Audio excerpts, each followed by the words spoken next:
our amazing Spanish interpreters, Anna and Tim. To connect to the Spanish interpreters, you can click on the globe at the bottom of the screen. And before we start with the roll call of the Housing Element Advisory Committee, we'll have Anna provide a brief introduction on how to access the interpretation equipment as well. Thank you, Heidi. Muy buenas noches. Queremos informarles que esta reunión será interpretada en español. Para acceder al canal de audio, haga clic en el botón de interpretación, el icono del globo o un mundo que está en la barra de tareas de Zoom, en la parte inferior de su pantalla. Allí aparecerá un menú y entonces va a poder seleccionar el idioma español. Gracias. Thank you. So with that, we'll go on to our next order of business, which is a call to order. What I will do is do a brief roll call of the Housing Element Advisory Committee. And we'll start with our Mayor Kelman. We'll mark Mayor Kelman as absent. Council Member Cleveland Knowles. Here. Planning Commissioner and Housing Element Advisory Committee Chair Feller.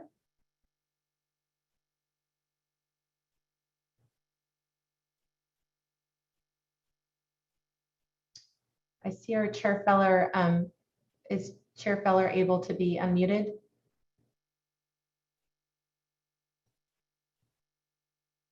Here. Thank you. Thank you. Planning Commissioner and Housing Element Advisory Committee Member Saad. Commissioner Saad.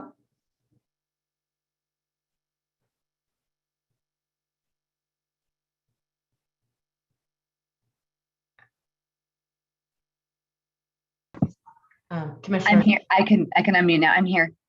Thank you. Housing Element Advisory Committee Member Griffin.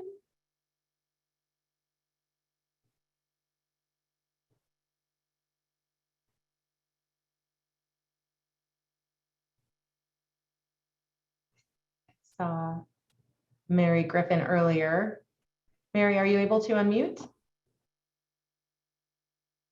No. Sorry, we were muted. You hear? Yes, thank you. Committee Member Rose. I do not see Committee Member Rose in the meeting. Committee Member Silva. Yeah, here. Committee Member Stewart. Here. Thank you. Committee Member Hedrick. Do not see Committee Member Hedrick in the participants pool, and I do see Committee Alternate Dumont. Hi, here. Thank you. So with that, we'll roll into our town hall meeting. And this may seem to be a different format than the last town hall that we had. At an abundance of caution, and given that we have a quorum of our Housing Element Advisory Committee members, we wanted to make sure that we were not in any violation of the Brown Act. So that is why we have this agenda this evening. So with that, we're going to roll right into our town hall. And with this, I'll just provide some brief introductory comments, then we'll roll into the actual presentation from our consultants. And at the end of the presentation, then we'll have an opportunity for public comments. So good evening, and thank you again for attending the second virtual town hall for the City of Sausalito's Housing Element Update. My name is Heidi Scoble, and I'm a staff member with the Community Development Department, and I'm currently acting as the project manager for the Housing Element Update. Since it's been a while since we've had our last town hall, I just wanted to take a moment to provide a brief background on how we got to where we are today and what we'll be discussing this evening. So as you all are aware, or maybe aware, every 8 years, the city is required by the state to plan for housing. The last time the city underwent this planning effort was in 2015, and here we are today, having to plan for 724 units over this next 8-year cycle. This is more than the city's ever had to plan for. When the city was given its regional housing needs allocation, also known as the RENA, we were required to plan for 200 very low income units, 115 low income units, 114 moderate income units, and 295 above moderate units. Planning for this many units in Sausalito presents many challenges given Sausalito is dense and is relatively built out, and there's little to no vacant land left. To further this challenge, the state is also requiring the city to provide evidence for non-vacant parcels that there is a realistic assumption that a parcel may be developed during the sixth cycle, such as confirmation from a property owner identifying interest in residential development. The city did appeal to the Association of Bay Area Governments and the Metropolitan Transportation Commission regarding the city's RENA allocation. However, the city was denied, and here we are having to plan for these units. To help with the housing element update process, the City Council authorized a professional services agreement with De Novo Planning Group led by Principal Beth Thompson, who's here this evening. She's been helping with this planning effort, facilitating meetings, conducting town halls. De Novo Planning will be helping prepare the housing element document itself and preparing the environmental documentation related to the housing element. The City Council also established a Housing Element Advisory Committee, also known as the HEAC, to help provide input to the city consultant De Novo and staff in preparation of the housing element document. Recently, the HEAC has been reviewing housing opportunity sites. In fact, the HEAC has conducted 3 public meetings to discuss housing sites and site methodology. Given the city's RENA allocation and constraints of the built environs, the consultant and staff have been working really hard to come up with ideas where to find housing units and where they may be constructed. The possible sites were mapped and have been continued to be and continue to be vetted by the HEAC. Where sites are feasible, the sites have remained on the map for continued vetting, such as the City Hall site and a portion of the MLK site. For sites that are not feasible, those sites have been removed. An example of that was the possibility of converting paper streets into parcels it was considered. The community voiced concerns regarding possible environmental constraints. The public concerns were vetted and heard, and the paper streets have since been removed from the current opportunity sites map. As of this town hall evening, there is no final list of sites. The city is still preparing where those sites might be located, and the city's consultant will be discussing opportunity sites this evening and soliciting input from participants, and provide community participation polling exercises as well, so that we can get as much feedback as possible. And the next step from this meeting would then be to return back to the HEAC committee on May 23rd, where we can continue discussing sites so that we can ultimately have our housing site selection and proceed with preparing the draft document and the environmental documentation, so we can try to meet our deadlines that the state has imposed on us. So in closing, I want to thank each and every one of you for participating this evening and attending this town hall. This is going to be a super challenging exercise to plan for this many units, and your input and participation is invaluable to this public process. So with that, I will hand this over to our city's consultants. We have Beth Thompson with De Novo Planning Group and Jenna with Kearns and West. Wonderful. Thank you so much, Heidi, for that introduction. Again, my name is Jenna Tourget. I'm with Kearns and West. We appreciate your attendance tonight. I'll be your facilitator this evening, and I'm really grateful for the experience from this community and from this group here tonight. And I'm looking forward to a full evening of talking about and getting input on the housing element here in Sausalito. I'm going to do a little bit of housekeeping and then we're going to dive right into the material and the meat of tonight's meeting to maximize our time.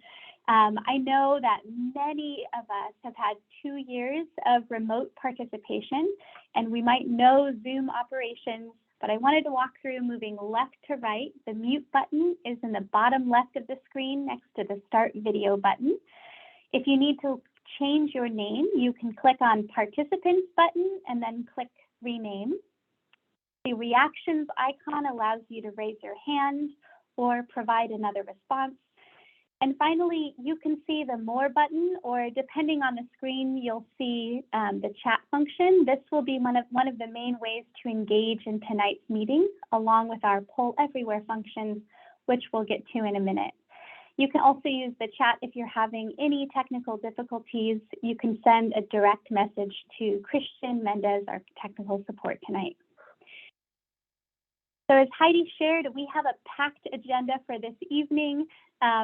We have a highly engaged community, and we're so grateful for the input we'll be receiving tonight. So to make sure we're able to receive and share everything we need and get feedback and input from those joining us this evening, I'm going to walk through just our guide for productive engagement here. And the first thing I want to let you know is to reiterate again that we're happy you can join us, and we need your active participation. There'll be a lot of questions and we'll be asking on items that are important to you, and we're looking forward to your input. And there will be times when we ask questions for you to enter in the chat, and we ask that folks be concise, engaged, courteous, respectful, knowing that in a community like Sausalito, there are many people with many differences, and that we all engage each other with respect. And we also hope, even though this is a really meaningful conversation tonight, that it's also fun and engaging in a way to see your neighbors and get to know folks in Sausalito. So I'll move us on to the next slide here. I'll do a quick overview of the agenda. We're in the middle of the welcome and team introductions. We'll turn over to a housing element overview and then talk about how Sausalito will meet its housing needs. We'll then do, the word is activities, but I'll explain on the next slide. It's a lot, that's the meat of our presentation tonight. We'll have some next steps, and then we'll do public comment at the end of tonight's meeting.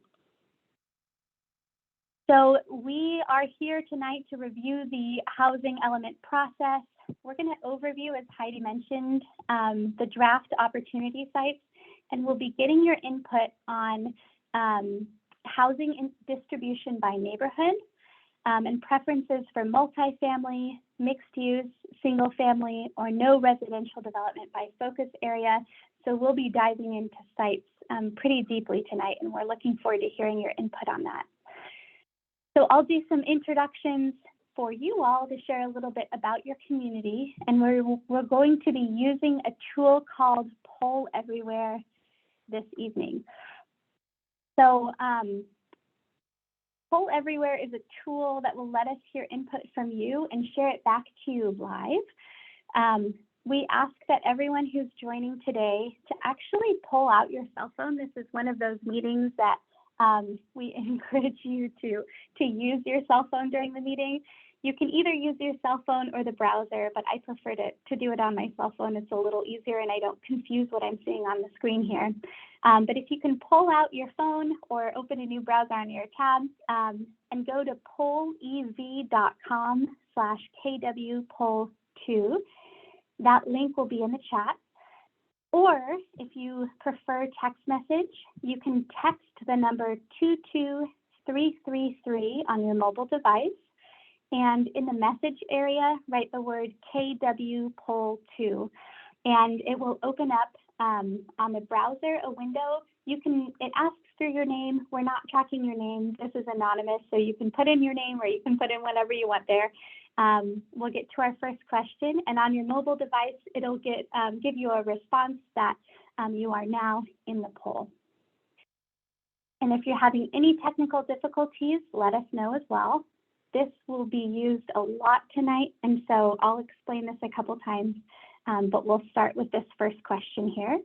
And the first question is open response, and we want to hear from you. What is your favorite place in Sausalito?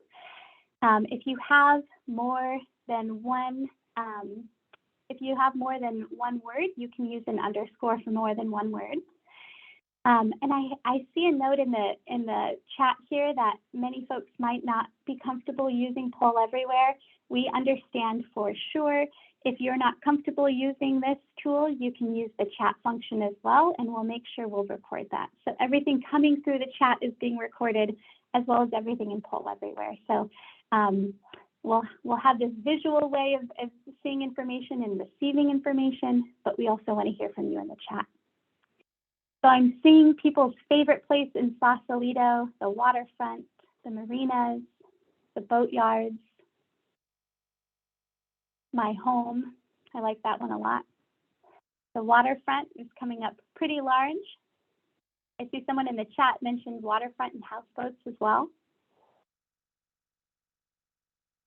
The marina, ferries, Caledonia, MLK, the beach, floating homes I see in the chat here. Wonderful. Thank you everyone for responding. It's so good to see what people are appreciating and seeing as their favorite place in Sausalito. And this word cloud will keep updating, and I think it just gives a good visual of some of the beautiful places and the places that we love. Wonderful. If you can use Poll Everywhere, I'd encourage you to get on. You'll see we have some questions that come on later where you might want to provide input in that way as well, but I appreciate seeing answers in the chat too. Okay, thank you everyone. So I'm going to turn it over to Beth Thompson to share with us about how the basics of the housing element, and we'll get back to questions from the community in a minute. So Beth, over to you. Thank you, Jenna, and good evening, community members. It's great to have you all out here tonight. I'm Beth Thompson. I'm a principal with De Novo Planning Group. So I'm just quickly going to cover what a housing element is.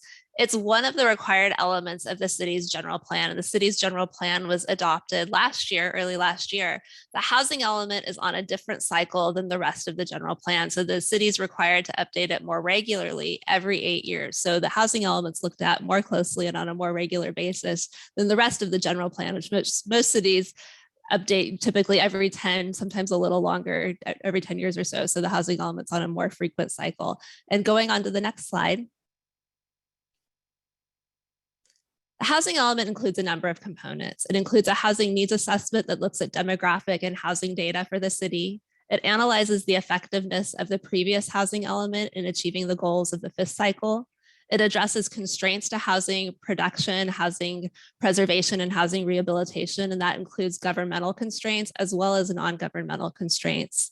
It addresses issues related to fair housing, and this is a new requirement for the 6th cycle. So this will be a big part of your housing element update that you didn't see in your previous housing element. The housing element includes an inventory of residential sites and resources such as funding that are available for the construction, preservation, rehabilitation of housing. And the meat of the housing element, a lot of people look at the inventory of sites as being a really significant part. And then the other really significant part of the housing element is the housing plan. And the housing plan establishes the goals and policies that the city is going to abide by during the 6th cycle when you're implementing your housing element, and identifies specific programs or action steps that the city will take to encourage housing development and to meet the city's regional housing need allocation, or RHNA. And at the previous town hall, we went over a lot of this in more detail. So if you want more information about what a housing element is, what's included in the housing element, you can visit the housing element update webpage, which is at housingelementsmarin.org/city-of-Sausalito. You can also view town hall number 1, and the first town hall was recorded, and it's also available at the housing element update webpage. And then the HEAC virtual binder is a repository of a whole bunch of information related to the housing element, and it includes the HEAC information that's presented directly to the HEAC, as well as a number of resources that have been made available for the committee members to review throughout the preparation of the housing element. And so that's also available on the city's website. And you can also view a hard copy, I believe, at the library. Next slide.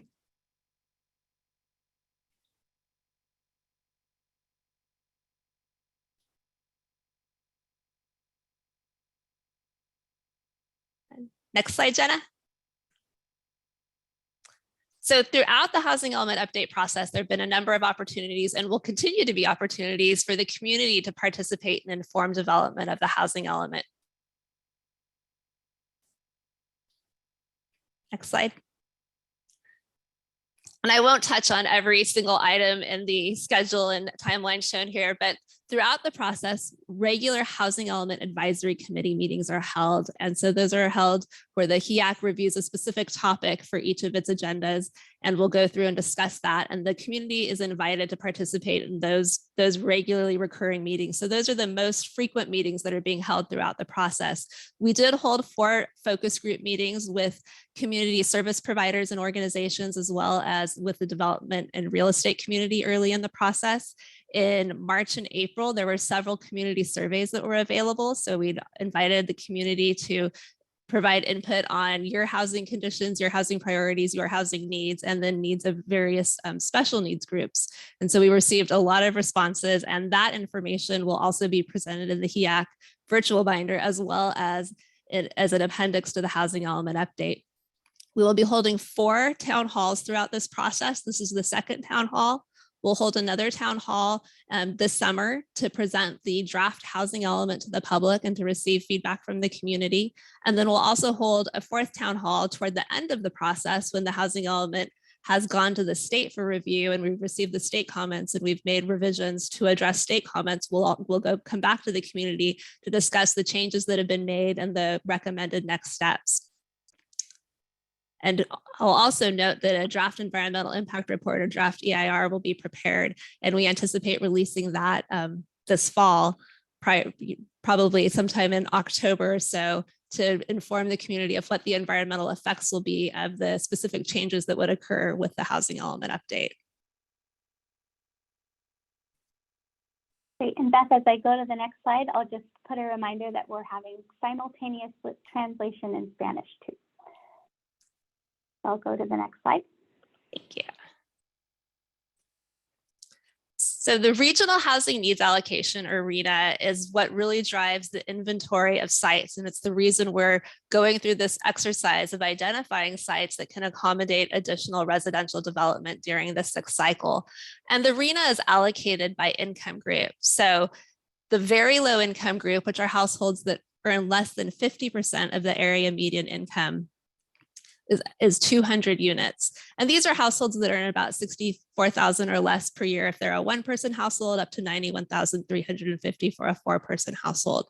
The city received a RHNA of 115 units for the low income group, which are households earning 50 to 80% of the area median income. And these are households with a 1-person household with an annual income of about $102,450 up to $146,350 for a 4-person household. The city's moderate income RHNA is 114 units, and these are households earning about $125,650 for a 1-person household, up to about $180,000 for a 4-person household. And then the above moderate income is 295 units, the regional housing need allocation for that group. And those are households earning above the moderate income group. So households earning about 120% of the area median income. And the monthly housing cost for each of these income groups is based on a household paying no more than 30% of their annual income toward housing. So if you're paying more than 30%, the state considers that to be overpaying for housing. So when we're calculating what's affordable, we're looking at paying 30% of annual income. Next slide, Jenna. So before I start talking about all of the potential sites and going through what the process was to identify those sites and what the numbers are, I want to let you know what kind of input we'll be discussing or requesting from you tonight. So we'll be asking, we've broken the community up into neighborhoods based on the general plan. So the city's general plan identifies a series of neighborhoods in the community. So for each neighborhood, we'd like to get your feedback on what types of housing are desired or needed in each neighborhood. And then looking at individual focus areas, which are sites that are adequately sized to accommodate lower income housing, we'll be asking what types of housing are acceptable to the community for each focus area. We'll ask if there are sites that are identified in a specific neighborhood that should be removed. And if there are any sites that should be added to a neighborhood. So are there opportunities for housing that we've missed that we should be including in this process? So how will Sausalito meet its housing needs? First, let's talk about who builds housing. So just because a site is included on the city's draft opportunity sites or opportunity sites map and is included in the housing element inventory of sites doesn't mean that the city is required to actually build that housing. The city and state and residents rely on the private market primarily to construct housing. Public funds can be used as an incentive to develop housing and can be used to subsidize housing and ensure that housing is available for a longer term. And Sausalito assists with the development of affordable housing by establishing sites in its general plan and adequate zoning to accommodate housing at various densities, to accommodate various income levels, and by ensuring that the city's regulations encourage and facilitate the development of housing. Next slide. So there are a number of factors we look at when we're considering whether or not a site is going to be suitable to be included in the regional housing need allocation, the RHNA inventory, or the inventory of residential sites. And first we look at the existing condition of the site. Sites that are not vacant, so they're typically referred to as non-vacant or underutilized sites, require additional analysis. And we have to demonstrate if the city has more than half of its site or half of its units accommodated by underutilized sites, we have to demonstrate that there's a reasonable expectation that they would develop or could be developed during the sixth cycle. We also look at the realistic capacity. The state does not assume that sites will develop at the maximum density allowed. So we typically look at a reduced capacity, typically 80% of the maximum capacity is what the state allows for the calculations for the potential development on each site.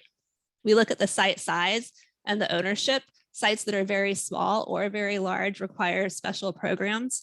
And in order to accommodate the very low and lower income need, sites typically have to be 0.5 to 10 acres in size and have adequate density for affordable housing development, which is 20 units or more per acre. And looking at the city's past affordable housing projects, those have developed at higher densities.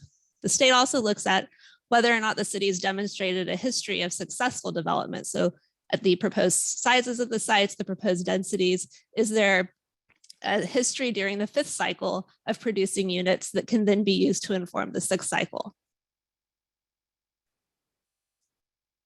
The city does have several existing affordable housing projects, 3 different projects, and these vary from about 49 to 70 units per acre, so they're fairly dense, and they're all smaller sites ranging from 6 units in size to 22 units. And these are Rotary Village, B Street Housing, and Rotary Place. So how will the city choose its housing sites? As you've seen on the maps that have been published by the city and available in the community, there are a lot of sites out there. So we initially identified opportunity sites for residential and mixed use development based on a number of criteria. And the HEAC reviewed the methodology used to select sites. We factored in various hazards and environmental constraints, existing development criteria, distance from transit, and distance from community resources. And so over the course of several meetings, the HEAC refined the methodology and helped identify additional sites that would be available for development. So the sites are now being presented to you, the community, for input tonight. And once we get the feedback from the community, we will be taking the sites back to the HEAC with the recommendations and input received from the community to then identify which sites will be included in the draft housing element and which sites will be included in the draft EIR. And those will still be draft sites until the state has reviewed and approved the housing element. So there will be, we anticipate having a number of sites that are reviewed initially by the state and then having to further refine those sites following the state's review. Next slide, please. I am just, okay. It looks like there was some annotation on the slides that will be deleted. Thank you, Jenna. Fun with Zoom. So the city, under its existing capacity, so looking at the city's existing zoning and your existing general plan land use designations, the city has the capacity to accommodate about 199 units on sites that are either vacant, appropriate and anticipated for either an accessory dwelling unit or a development of residential units under Senate Bill 9, as well as proposed development projects.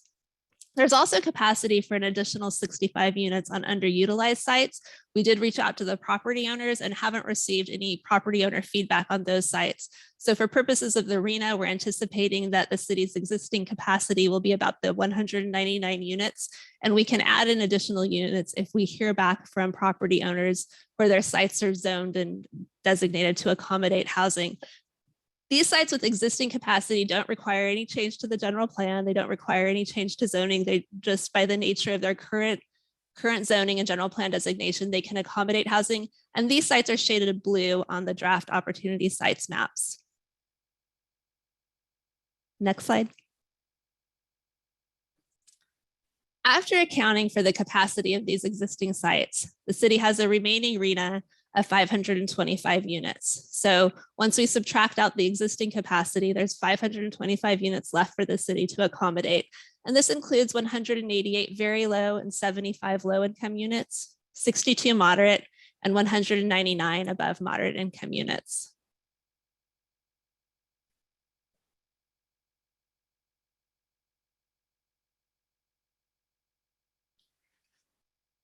As I mentioned, we've worked with the HEAC to identify draft opportunity sites. So in addition to the blue sites, there are sites shaded pink on the maps, and these include two types of sites. We have focus area sites. These are shaded pink with the yellow outline. And the focus area sites meet the minimum acreage. So they are a half acre or more, either an individual parcel by itself or a parcel that can be consolidated with adjoining parcels. And they meet the minimum acreage required to accommodate the very low and low income RHNA.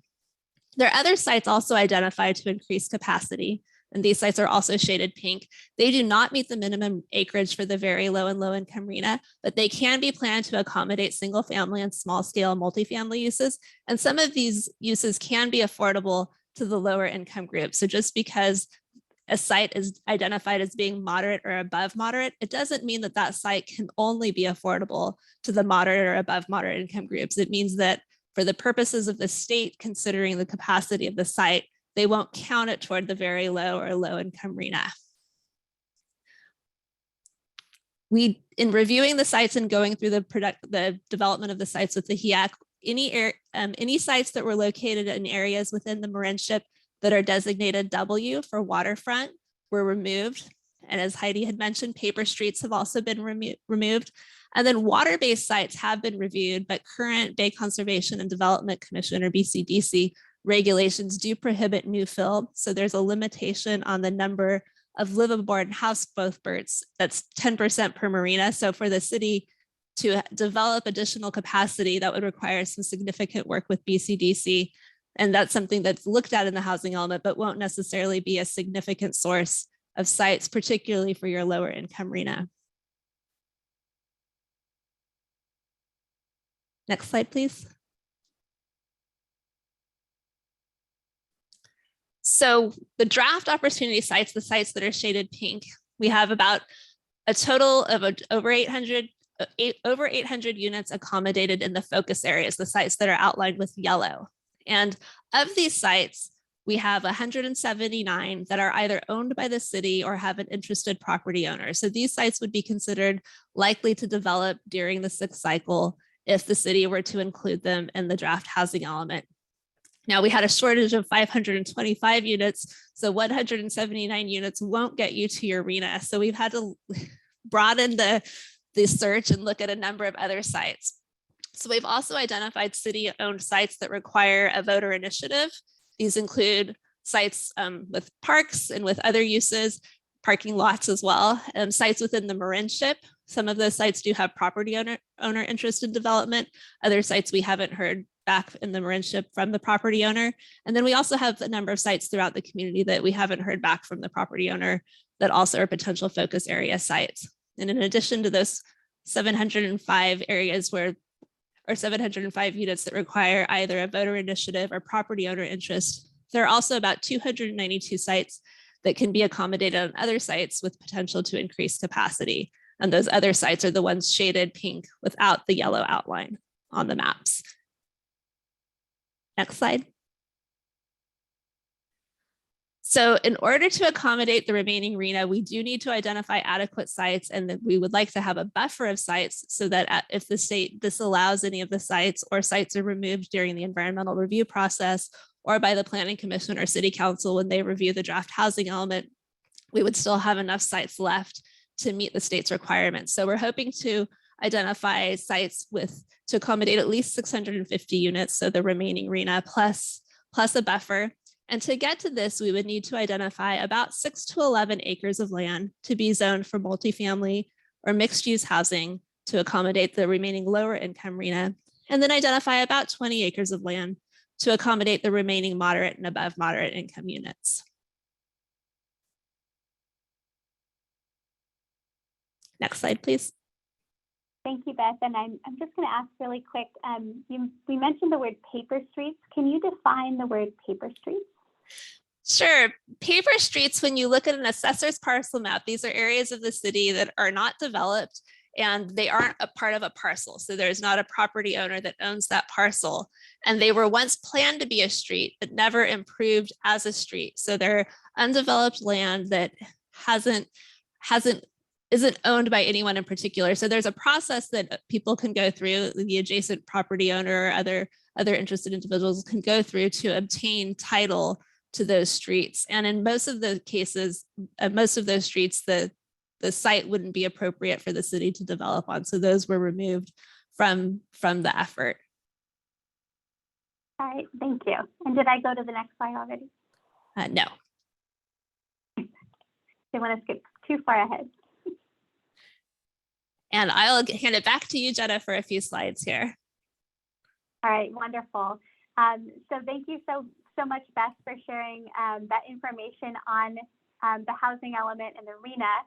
There's a couple questions in the chat, and we want to let you know we heard them, we're categorizing them, and we are making sure that we hear those questions. We'll have time at the end to respond to them as needed, and I think a few of them will actually be answered as part of these activities here. And I will move us on just as a reminder for a guide for the productive town hall.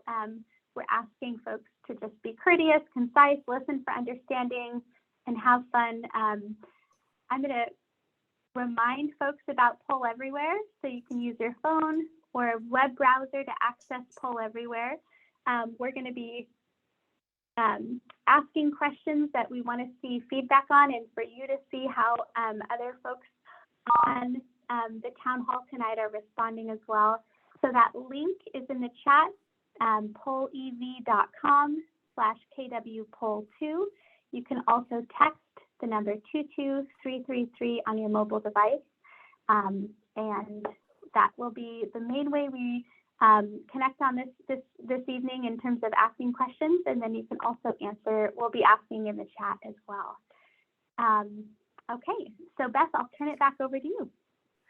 All right. So housing comes in a variety of shapes, scales, sizes, and densities. So you can range from the less intense single family homes all the way up to apartments, townhomes, condominiums that are larger and more intense development. And in the middle, there's duplexes, fourplexes, sometimes mixed use housing. So there are a range of housing types that we see. And throughout someone's life, they may live in a number of different types of housing. And in order to meet the RENA, the city can plan for a variety of housing types, can and should plan for a variety of housing types. So we're not looking at only developing multifamily housing that's high density. We're looking at developing some single family, some multifamily, some accessory dwelling units, and other types of housing to meet the overall needs of the community. Next slide, Jenna. So when we talk about small scale multifamily tonight, we have a number of questions we'll be asking you related to what's desired on various sites in the city. And so when we refer to small scale multifamily, we're referring to duplex units, fourplex, sixplex units. So relatively small scale, less intense residential development. So not a large multifamily complex of 40 to 60 units, but something that's generally smaller than that. Next slide. When we refer to the larger scale multifamily development, we're referring to townhomes, condominiums, and apartment complexes that maybe similar in scale to some of the existing developments you have in your community that are larger, more intense than your duplexes, fourplexes, sixplexes, and other smaller projects. Next slide. We'll also be asking you about interest in mixed use on a number of sites. And mixed use is when you have either vertically one unit residential that's on top of or in the same building as non-residential development, such as commercial or office uses, retail, restaurants, etc., or where you have development that's all on the same parcel, like a residential structure and perhaps an office structure, but that aren't necessarily integrated into the same development or into the same building. So mixed use can occur in a number of ways. And the city has a number of mixed use projects throughout the community. And then we've also included an example of a mixed use project in Mill Valley as well. And so these small scale mixed use or small scale multifamily, larger scale multifamily, and mixed use, as well as single family development, will be the primary housing types we'll be talking about when we look at different sites in the community. Next slide, Jenna. So as I mentioned earlier, we have divided Sausalito up into neighborhoods based on the adopted general plan and the neighborhoods established by the city's general plan. And we'll be going through the community generally from the southern end toward the northern end to talk about what's accommodated in each area and what changes can and should be made to accommodate the units in the housing element and what the community desires to see in each area. So we'll start with Wolfback Ridge. And this area is located to the west of Highway 101. And the only sites shown in Wolfback Ridge are sites with existing capacity under the general plan and zoning code. So these sites have already been subdivided and they're part of a plan development that's been addressed and analyzed in an environmental impact report. So when we look at Wolfback Ridge, next slide, there's capacity for about 10 units. And we're not anticipating any increase in capacity. So there are no opportunity sites planned or identified for Wolfback Ridge. And in part, that's due to the lack of public sewer in that area and the lack to accommodate a significant number of units for this cycle. Next slide. Moving to Old Town Hurricane and the Old Town and Hurricane Gulch neighborhood. This area goes from the southern end of the city up to about North Street and is bounded by Highway 101 to the west and the waterfront to the east.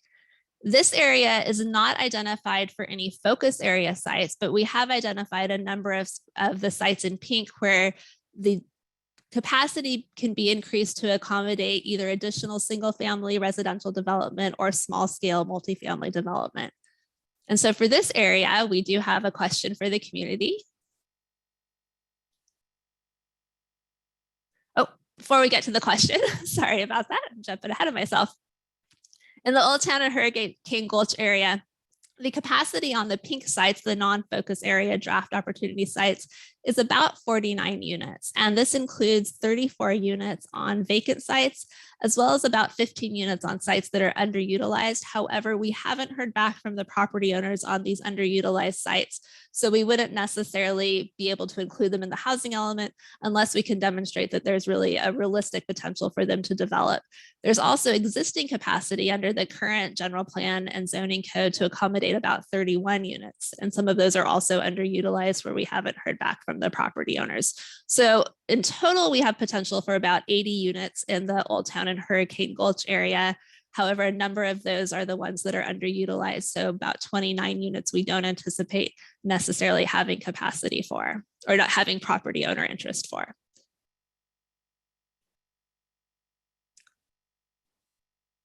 And so the question we're asking here in poll everywhere, I want to note this says KW poll 1. We are KW poll 2. So if you go to 1, you won't be answering the question. So just KW poll 2, and the link is in the chat as well. So we'll be asking for the Old Town and Hurricane Gulch neighborhood. What is most preferred or desired or needed in this area. So single family homes, smaller scale multifamily homes, large scale multifamily development, or mixed use development. And if you're thinking about the neighborhoods by the site number, the number we've assigned to the sites, the Old Town Hurricane Gulch area includes sites number 1 through 13, as well as some of those existing capacity sites. Okay, so you'll be using poll everywhere for this one. So A is single family, B is small scale multifamily, C is large scale multifamily, and D is mixed use.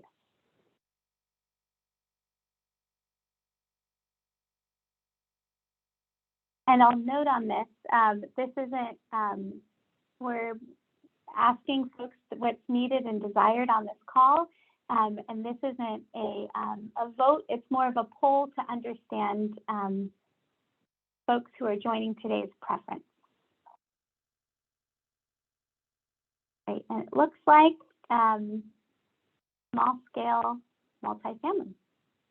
And just as a note, A is single family, B is small scale residential, C is large scale residential, and D is mixed use.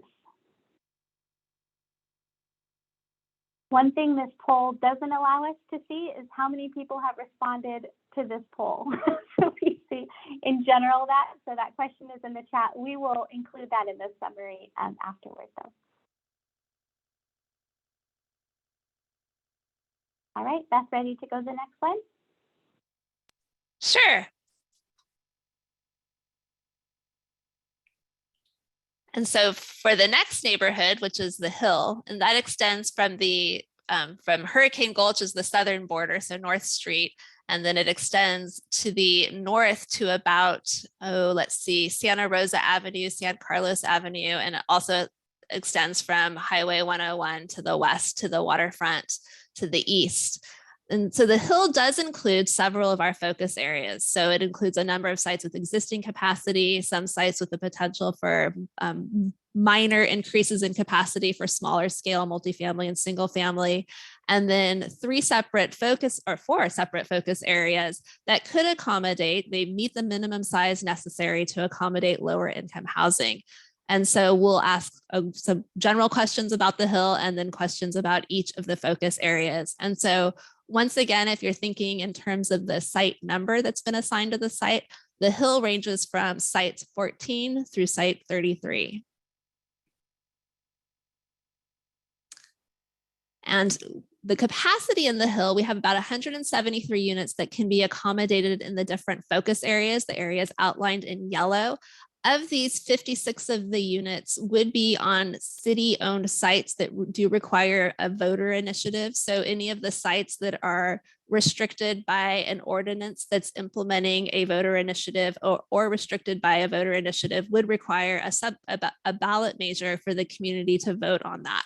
So 56 of these sites are constrained in that way. And then also, as you'll see, we have capacity for about 114 units with the existing zoning and general plan designations. And of those 114 units, about 39 are underutilized where we haven't heard back from the property owner.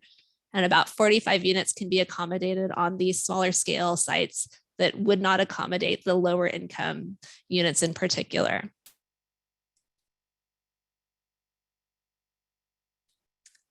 And we'll be asking about the same housing types. I won't read them all again since we have a lot of slides and questions to go through this evening. So Beth, as we ask these questions, what type of housing is needed, desired in the Hill? A, single family, B, small family, small scale multifamily, C, large scale multifamily, D, mixed use.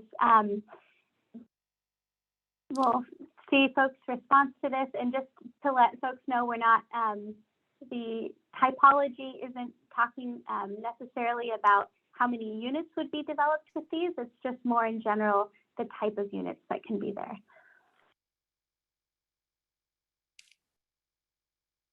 All right, we're seeing responses come in, and B is leading the way with small scale residential, and also seeing some responses for C, large scale multifamily, and A, single family with also some notes for mixed use. I'll go to the next.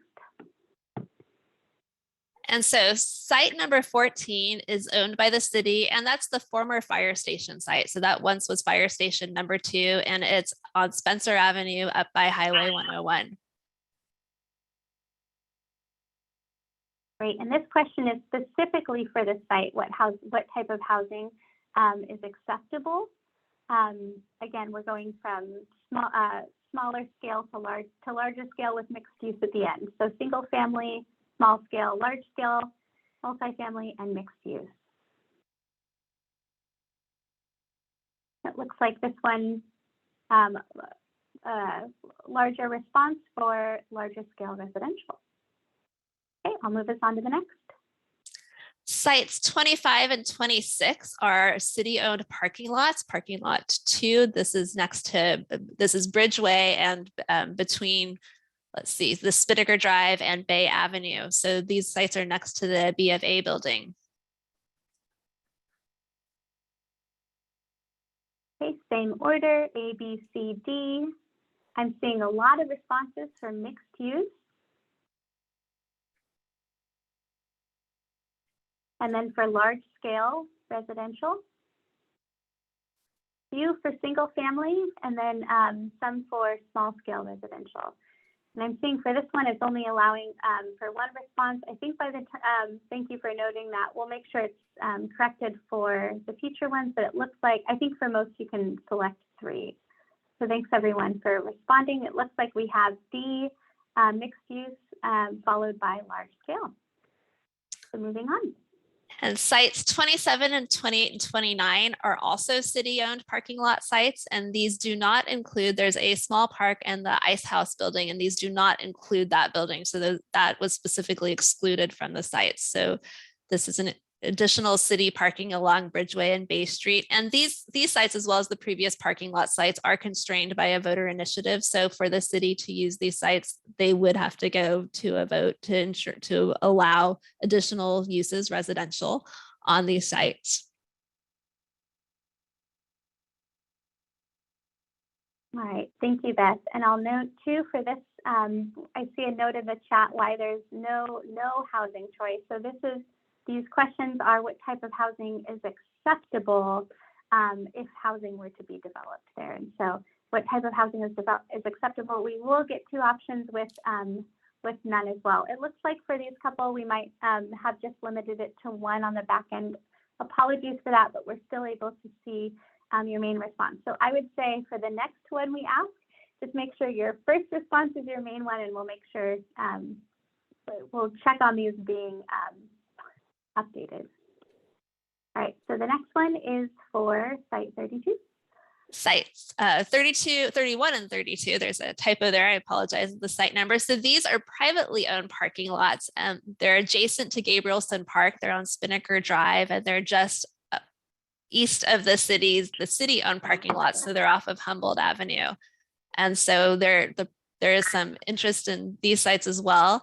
And we're looking at the single family, small scale multifamily, large scale multifamily, and mixed use options on these sites.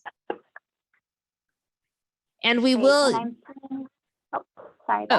and we will have a question regarding which sites would you prefer not to have development on. So we will have some questions at the very end of these exercises where you can identify that. So if there are sites that you don't want to see development on, or throughout this presentation, there will be an opportunity to identify that. Great, thank you, Beth. All right, going on to the next one here. What Beth just noted, if there's any sites that should be kept or added or removed from the Hill. And you can use the chat to respond if there's any sites that should be added, kept, or removed. And this one does not have to be limited to the focus areas. So if there are other areas that you've seen identified in the Hill, you feel free to identify any of the sites that are pink.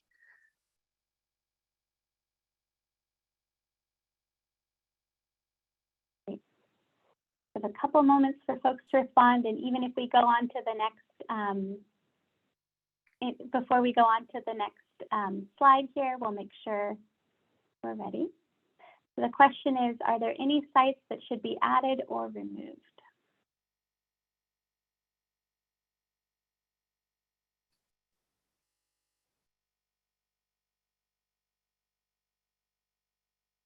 Okay, I'm seeing a note here on 78.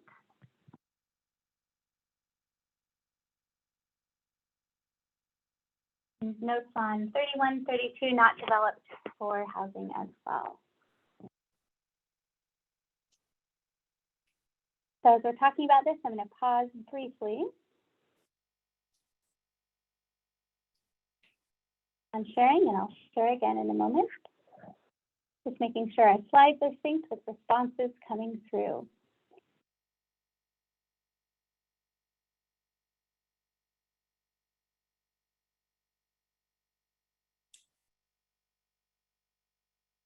Okay, appreciate everyone's patience here.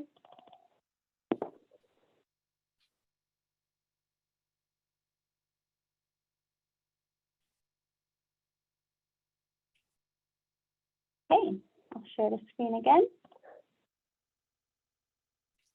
All right, that's over to you. So going to the Newtown neighborhood, which is moving north from the hill, and Newtown includes sites 34 through 58. And this includes a number of focus areas, and as well as a number of sites that are just potential opportunity areas. And I will note that site 41, which is the Sausalito Cruising Club, the city did identify some constraints to that site. And so if you have looked at the more detailed table of sites, we did anticipate 0 units on that site due to the existing leases and use of that site. So moving through these sites, we have about 63 units that could be accommodated in the focus areas. And one of the sites, the City Hall site, would require a voter initiative, I believe. And then the other sites in the focus area, one is city owned, would accommodate about 14 units. And then we have property owner interest on the other focus area sites. In the non-focus areas, so the areas that are shaded pink without the yellow outline, those can accommodate about 71 units. However, about 31 of those are on underutilized sites where we have not received any property owner response. And then the blue sites in Newtown can accommodate about 63 units, and that includes the vacant accessory dwelling unit, SB9 units, and proposed projects. And we also have 10 units that are on underutilized sites with existing capacity where we haven't heard back from the property owners. So moving to the next slide. We'll be asking similar questions here for in Newtown as a whole. What are the desired uses? Single family, small scale multifamily, larger scale multifamily, or mixed use development?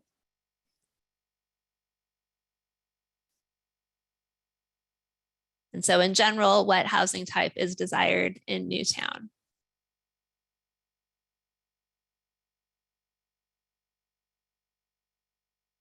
It looks like we're coming in with small scale, multifamily from the pulse from folks joining us tonight. And then I appreciate folks who aren't able to join on Poll Everywhere noting in the chat. We're gathering those insights as well, so thank you.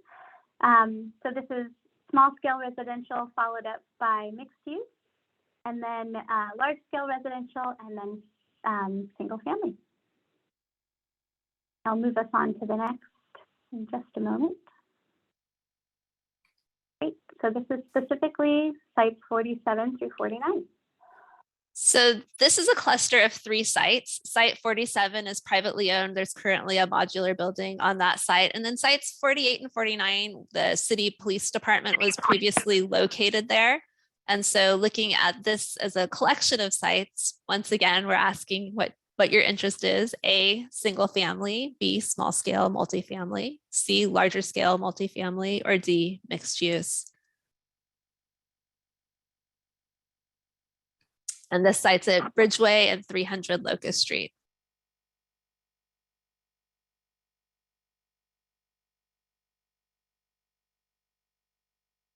Great. So we're seeing mixed use as a response here, followed by large scale and small scale. And in response to the questions about why no development isn't an option, we will have the question again for the Newtown area of which sites should be removed. So if there are sites in this area that you think should be removed, when we get to that question, feel free to enter that into the chat.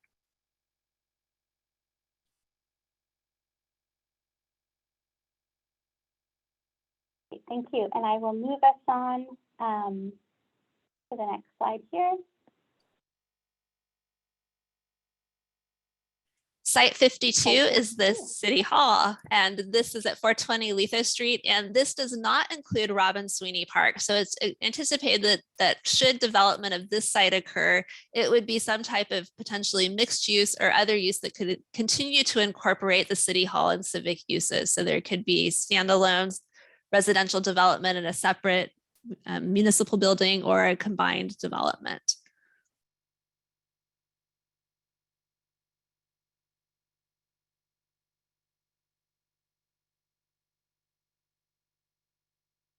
Great, and the pulse we're reading from the room here is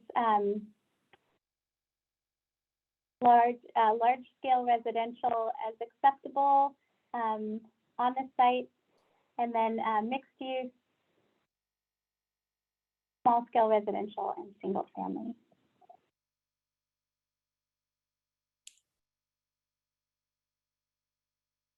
Okay, heading on to the next one. This question here is, I've seen it in the chat already, and I'll just ask here if there's any sites that should be kept or removed from this area as well. And for those of you that are keeping track of the sites by site number, the Newtown neighborhood has sites number 34 through 58. So if you're interested in anything on those sites, feel free to enter it into the chat, as well as if there are areas we're missing that we should be including as potential opportunity sites, feel free to identify those areas as well. Thank you, folks, for keeping adding that. I'm going to sync our presentation to make sure we are every now and then with Pull Everywhere. You need to sync it up and make sure we're on the right polls that are coming through. Again, these are pulses of folks who have joined us today. Pause for just a moment, and thank you, folks, for noting in the chat areas that should be kept or removed from this as well.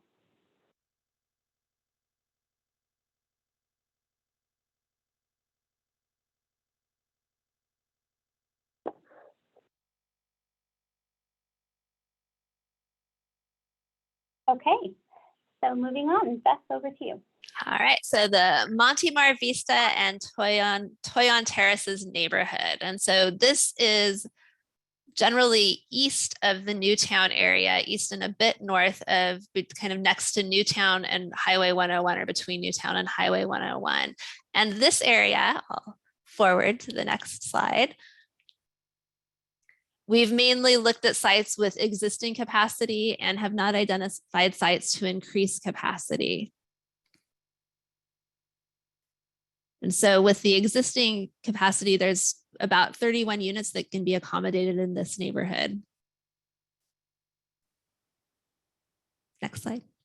And so we're interested if we should be looking at additional capacity and if there are other housing types that are desired or needed in the Monte Mar Vista and Toyon Terraces neighborhood.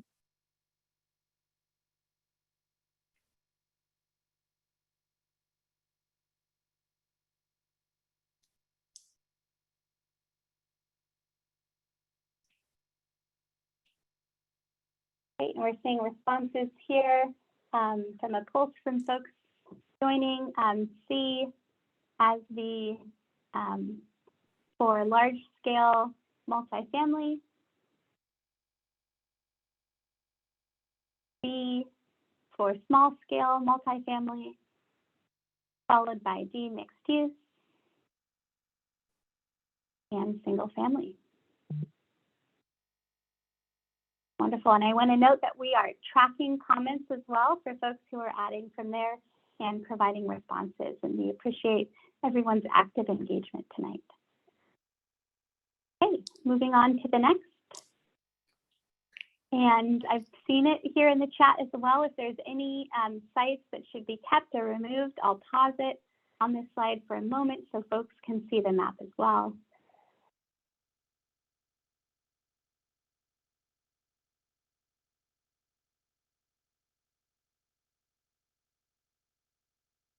All right, appreciate it.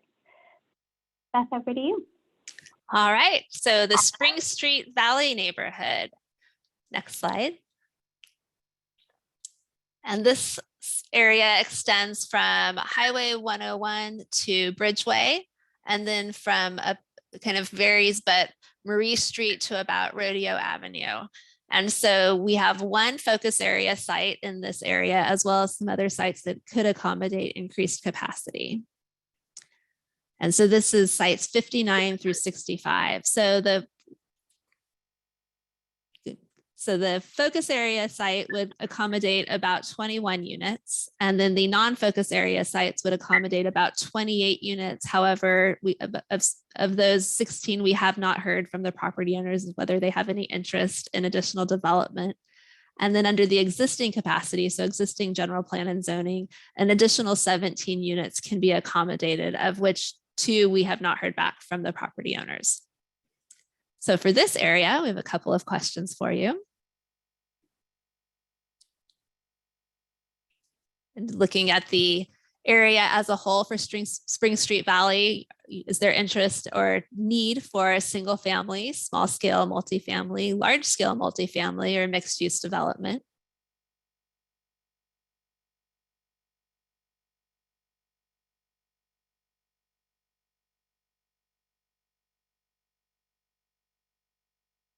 Seeing responses coming in, waiting to see what people are saying here. I'm seeing C for large scale residential as needed, desired. B for small scale residential, C for large scale residential. And then less responses for the other 2 as well.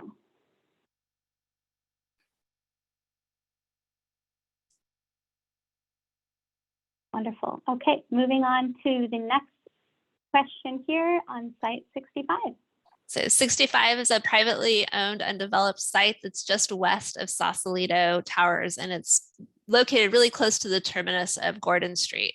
And so what type of housing would be acceptable on site 65? Single family, A, small scale multifamily, B, larger scale multifamily, C, or mixed use, D.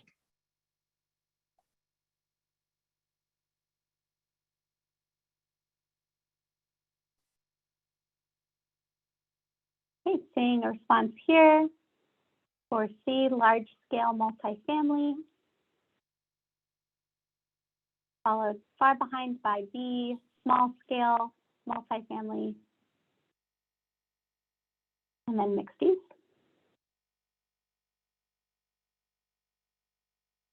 Okay. So I want to just ask for folks, I see a note in the chat for showing the area that we're asking for folks insight on. And so on the left of the screen, you'll see a smaller map with the focus area site as well, just to see. And so Beth, on the next one, if we can describe where the site is for the next site. But I think we're going to just in general for Spring Street. So if we go back to site 65 here for responses, 65 is located here within the Spring Street Valley. And so for Spring Street Valley, are there any sites that should be kept or removed? Or and by kept, are there also sites that should be added? So are there areas within Spring Street Valley that we should be looking at for housing? And so sites 59 through 65 are the specific site numbers identified for the Spring Street Valley neighborhood. I have a question, Beth. Is 65, is there development on 65 now? No, it's currently undeveloped. Okay. And then another question, if site numbers change between the last Housing Element Advisory Committee meeting and today. So between the first two the first two HEAC meetings where we reviewed the sites in more detail. So we reviewed sites at meetings 3, 4, and 5, and at meetings 4 and 5, several sites were removed. And it was also indicated that the numbering was a bit hard to follow because it was kind of sprinkled throughout the community because we'd been adding sites and numbering additional sites as they were added. So for this effort, we generally numbered the sites from the southern end of the community to the northern end of the community to make it a little easier to follow the site numbers. So that's why the numbers have changed. Great, thank you, Beth. Okay, thank you, folks, for adding your thoughts in the chat for Spring Street Valley. I'll move us on to the Marin Ship. Beth, over to you. Moving to the Marin Ship. And so development in the entire Marin Ship is currently constrained by the Fair Traffic Initiative. So there is a cap on the density and floor area ratios based on current zoning provisions. And so any increase in intensity in the Marin Ship would require a voter initiative. So we are cognizant of that. And so were the housing element to include voter constrained sites, we would include a program in the housing element to take that to the people for a vote. So the Marin Ship is between Bridgeway and the waterfront area, and it includes the area referred to as the working waterfront, which is we have heard from the community that this is really an important resource to the community and should be preserved. And so the HEAC at its last meeting, the most recent meeting, did vote to remove sites within the Marin Ship that are designated W for waterfront from further consideration. So the sites that are in the Marin Ship are not designated waterfront by the general plan or by the city zoning code. So I just wanted to make sure that that's clear. So moving through the sites, we'll first look at the potential capacity. So in the Marin Ship, there's capacity for about 370 units in the focus area, which includes interested property owners with capacity for about 176 units. And then another 194 units where we identified underutilized sites, but haven't heard back from the property owner. So those may be less likely to actually be approved by HCD unless we were to hear back from the property owner. And then the city also owns a small parking lot in the Marin Ship that could accommodate about 17 units. Next slide. We'll go through. And for the Marin Ship, because this site is constrained by a voter initiative, we did add a no housing option for this area just to get a sense of what the community's interest is and the potential for change in this area. So we'll ask first whether, and we'll go into the next slide. In general, what type of housing is needed or desired in the Marin Ship? So single family, A, B, small scale, multifamily and residential, C, larger scale multifamily, D, mixed use, and E, no housing.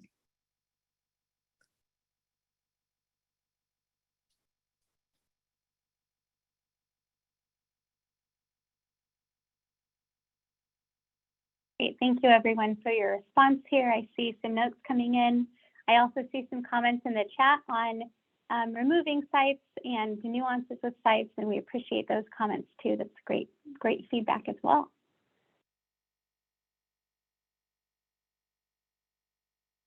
Okay, so I'm seeing no housing, mixed use, followed by large scale multifamily, small scale multifamily, and then some responses for single family. From the pulse from this group today. So I'll move us on to the next slide here. We showed the options again, and then we're going into focus area sites.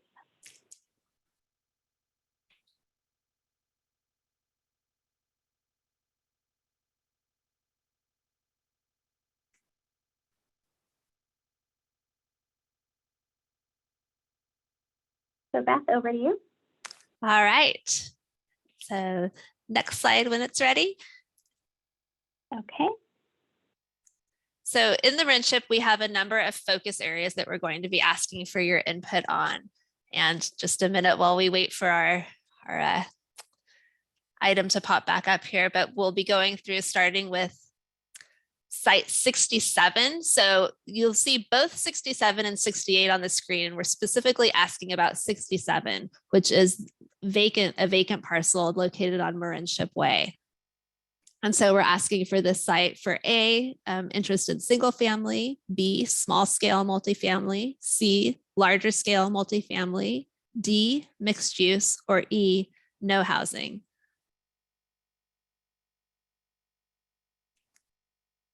Great, thank you, Beth. And this slide on my screen shows some boxes, but they're still the same responses, and it should be fixed on the next slide as well.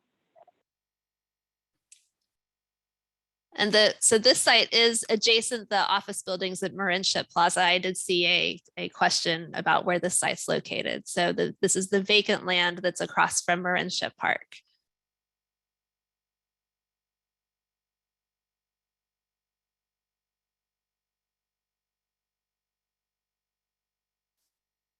And I'll also note that if there is interest on specific sites in the Marinship, there does not have to be a Marinship-wide initiative to remove all housing potential from the Marinship, but the city could proceed with a really specific initiative to address specific sites in the Marinship or a specific area of the Marinship to accommodate housing, but it wouldn't necessarily affect the whole Marinship. So I want to clarify that there are a number of ways the city could move forward with allowing housing in the Marinship.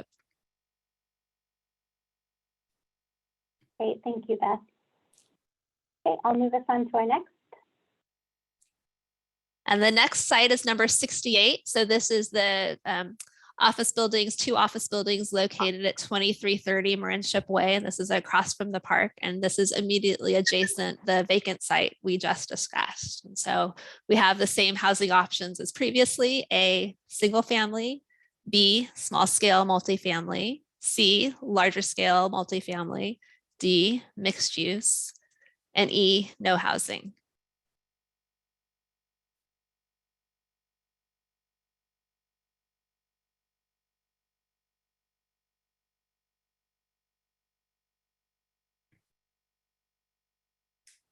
Great, seeing a lot of responses come through here.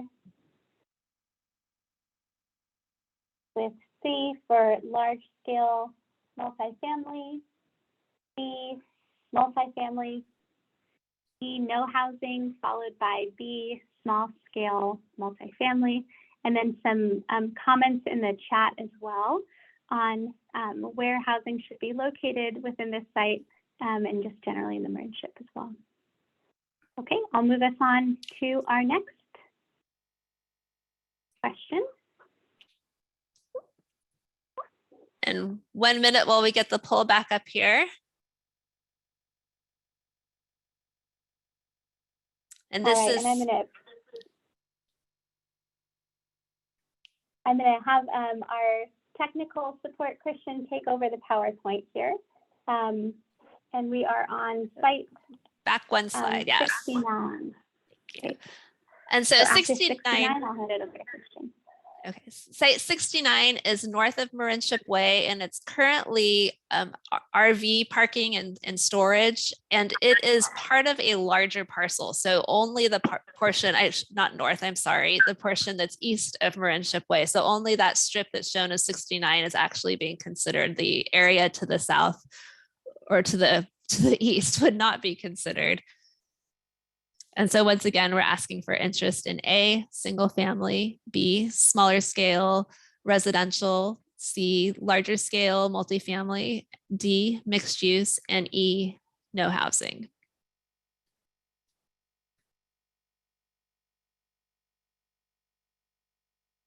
Thank you, and seeing some nuanced responses here as well.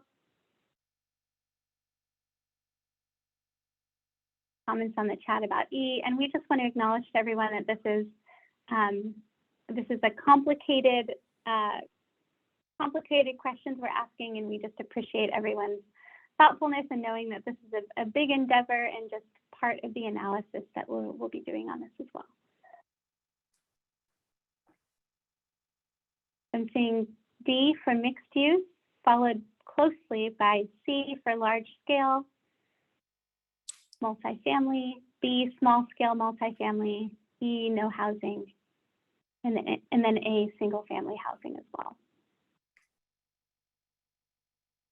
And then Beth, as we move on to the next question, I did want to just ask you, and if we can reiterate as well, what controls the city voter initiative or the state has in overriding with the state mandated rezoning?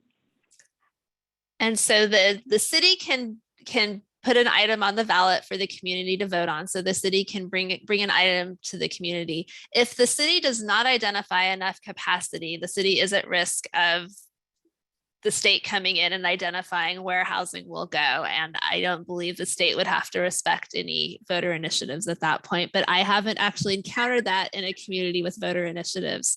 However, I anticipate that would not necessarily apply if the city is being required to accommodate housing, because it would no longer be a local rezoning or a local general plan amendment, which is what is governed by those initiatives.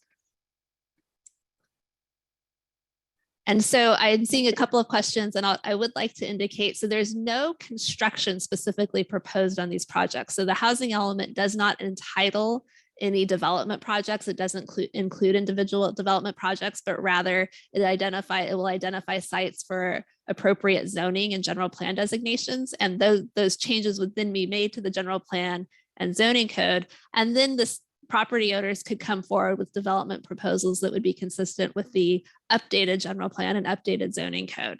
So there's not a specific construction schedule. These sites, any site in the housing element would have to be made available during the sixth cycle, which is from 2023 to 2031, but that doesn't necessarily mean it would develop. Most cities do not develop their full RENA. So it's pretty rare to see the full RENA being constructed. Thanks, Beth. I think we can move on to the next. Site 70 is where the post office is located, and this inclusion of this site was not with the intent to take away the city's post office, but rather to explore opportunities for additional development on underutilized portions of the site, or to have a joint development that would include both the post office, either a mixed use development or separate residential development. But it's anticipated that the post office would continue to be in place on the site. Great, thanks, Beth. And seeing responses come in, as a note, folks can choose up to 3 options, but can only choose an option once.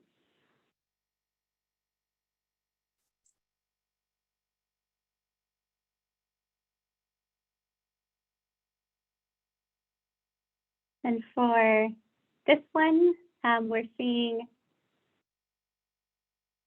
some responses. D, mixed use, followed very closely by, well, the gap is widening a bit, but followed just the pulse in the Zoom room today with C, large scale residential, and E, no housing.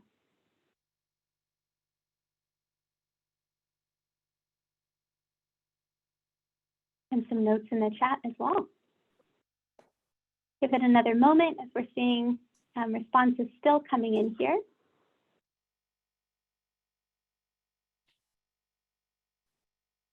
All right, and we'll go to the next. Site 71 is located at 1 Harbor Drive. This is a privately owned site that includes several office buildings. And so again, we're asking what would be acceptable on this site: single family housing A, smaller scale residential B, larger scale multifamily type residential C, mixed use D, or no housing E.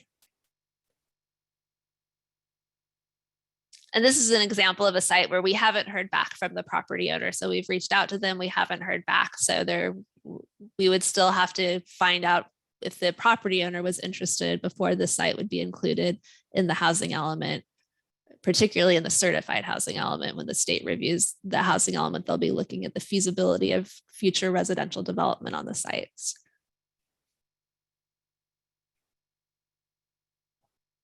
Thanks, Beth. And noting the comments in the chat, And seeing response here with D, mixed use, followed by large scale multifamily, no housing, and then small scale multifamily as well. Beth, there's been a couple questions that have come in about parking and traffic and infrastructure. How does that relate to the housing element? So when we prepare the housing element, we will also prepare a draft EIR that will look overall at sewer capacity, water capacity. We won't necessarily look at street capacity because state law changed for the purposes of environmental review. So now when we look at transportation and circulation impacts under the California Environmental Quality Act, we look at changes in vehicle miles traveled and if a project would be consistent with the state law related to vehicle miles traveled. So we will be looking at street access and whether or not development or sites that are identified in the housing element have roadway access. But in terms of capacity, that would be not as detailed of a review in the EIR, but we would be looking at the water and sewer capacity. And that won't necessarily be a pipeline level review where we're looking at the capacity of the pipeline adjacent to each site to accommodate additional capacity, but rather the system as a whole, the capacity of the systems as a whole, and what general changes would need to be made in order to ensure enough capacity. Great, thank you, Beth. And I think there's a note in the chat too that the HEAC received a letter from this property owner saying that it wasn't going to be developed. So Beth, if that's the case, would then this site it would be included? removed. Okay, great. Thank you. Okay, next slide. So site number 72 is privately owned and it's a commercial building located at 2656 Bridgeway. And so once again, we're asking what type of housing would be acceptable on site 72. That would be A, single family, B, smaller scale residential, C, larger scale residential, D, mixed use, or E, no housing.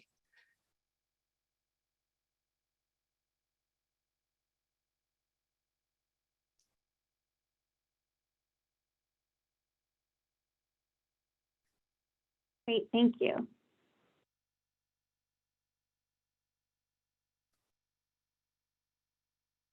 Beth, can you share again what this site is? Like This is maybe the cross streets or what it's next to? Sure. Let me just zoom in on it a little bit on my map because I don't, it's a Bridgeway. It's a 2656 Bridgeway. And what is the cross street there? It's Coloma Street on the east side of Bridgeway. And let me quickly look at what it is on the north side of, or on the west side of Bridgeway right next to the site. Coloma Street. So Coloma Street and Bridgeway. Great, thank you.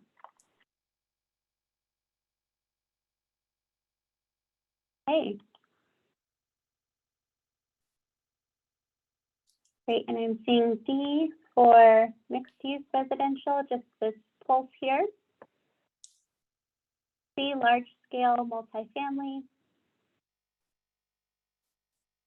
And then folks who are only getting one choice, thanks for letting us know. We'll make sure it's refreshed for the next. And thank you folks for adding the additional sites in the chat as well. Again, this is a pulse from folks on the call, and it's helpful to hear that as well. So why don't we move to the next? So looking at the Marin Ship as a whole, in the chat, please share if there are any sites that should be removed from consideration or kept. And because we had no housing for this area, if you want to have one of the sites we already discussed removed, that will be captured in the poll. Feel free to identify again. If there are any sites that should be kept or added, please let us know in the chat.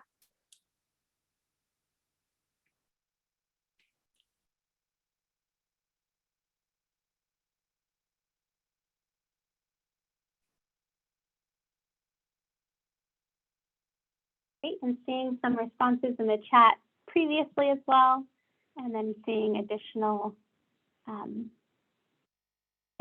comments in the chat. And if you have added comments to the chat, you don't need to add them again. We have them captured. but we appreciate seeing everything there as well. So know that we are capturing the notes in the chat and watching carefully as well. We'll pause here for a moment.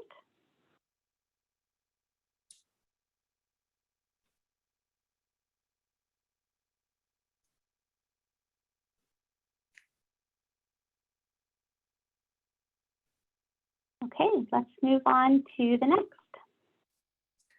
So moving on to the final area of our neighborhoods, we have the Nevada Street Valley neighborhood. And this goes from Bridgeway to Highway 101 and is along the northern edge of the city. This includes a number of focus areas, and sites in the Nevada Street Valley neighborhood are sites 73 through 87. Next slide. And so in this area, we have a number of sites. We have the focus area sites, the sites outlined in yellow, and those can accommodate about 262 units. And those do include several city-owned sites, one of which is the Martin Luther King Jr. Park site that would require a voter initiative that can accommodate about 140 units. And the focus areas can accommodate about 262 units in total. Outside of the focus areas, there are several other potential sites that can accommodate about 82 units, 26 of which are underutilized and we haven't heard back from the property owners. And then there's also capacity for about 8 additional units, either through accessory dwelling units or SB9 units. Next slide. Okay. And so for the Nevada Street Valley neighborhood, we will be asking again what types of housing are desired or needed in this area.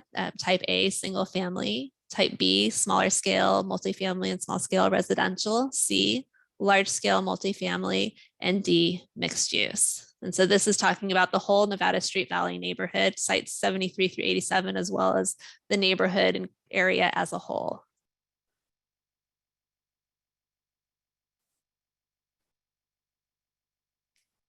And Beth, can you describe where this area is as well? So this area is west of Bridgeway, and it's along, it's north of the Spring Street Valley neighborhood. So north of Rodeo or Rodeo Avenue up to the city's border along the north. And it is bounded by Highway 101 to the west.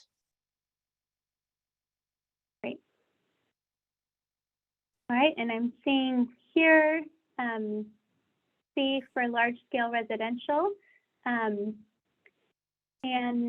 noting as well if we will ask the question if sites should be removed, and so if you're answering that, that's great. We'll get to that as well, but we see that in the chat too.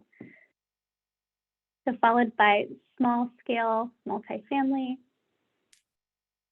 and then single family and mixed use.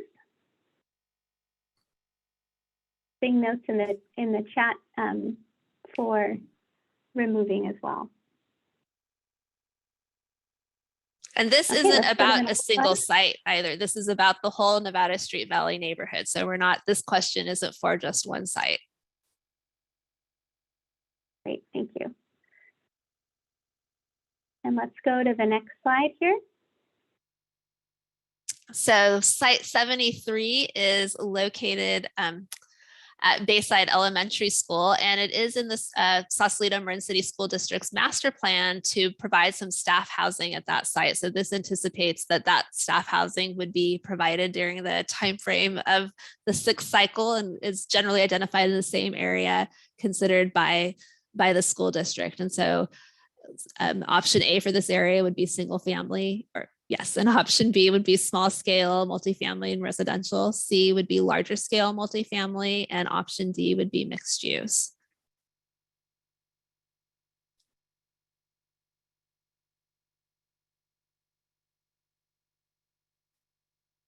Great, thank you. And seeing some responses here for site 73. We'll wait a moment. C for large scale multifamily, B for small scale multifamily, followed by mixed use and single family. Okay, next slide. Next slide is sites 75 and 76, and these are city-owned sites at Nevada Street and Tamala Street, and these are currently the city corporation yard. And so again, we're asking what type of housing would be acceptable on these sites, and A is single family, B small scale multifamily, C larger scale multifamily, and D mixed use.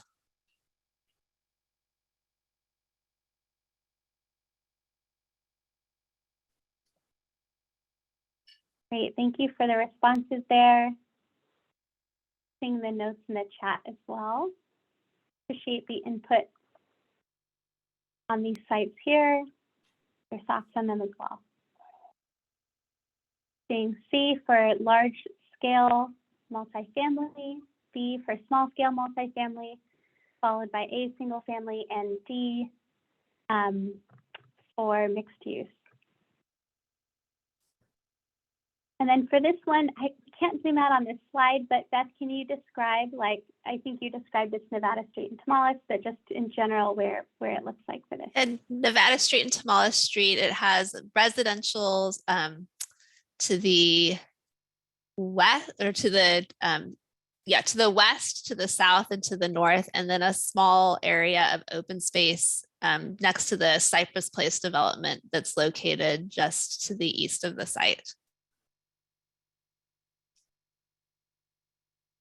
Great, thank you. All right, and we'll move on to the next slide.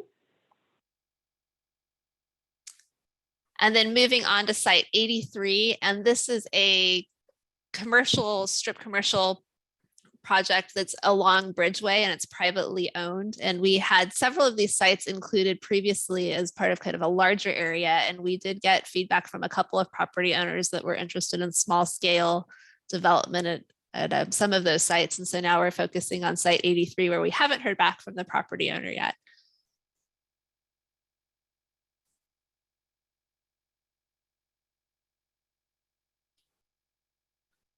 Thank you, and we're seeing responses here for mixed use. And then followed by large scale multifamily and small scale multifamily.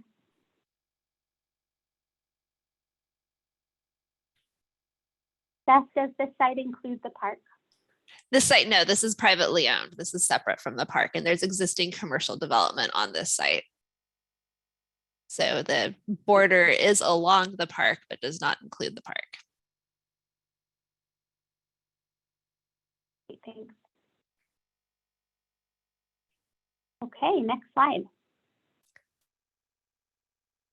And site 84. So we did hear a lot of comments on the site at previous meetings with the HEAC. So site 84 is the Martin Luther King Jr. Park, and it includes several city leased buildings and the dog park. We did remove the tennis courts as well as the sports fields components. So we don't have a specific location of the site where housing would be developed, but it would be somewhere within a 2.5 to 3-ish acre footprint. We anticipate within the area shaded pink. So we would avoid the portions of the park that are not shaded, but it also would require additional analysis of the site to determine exactly where and how the housing would be accommodated.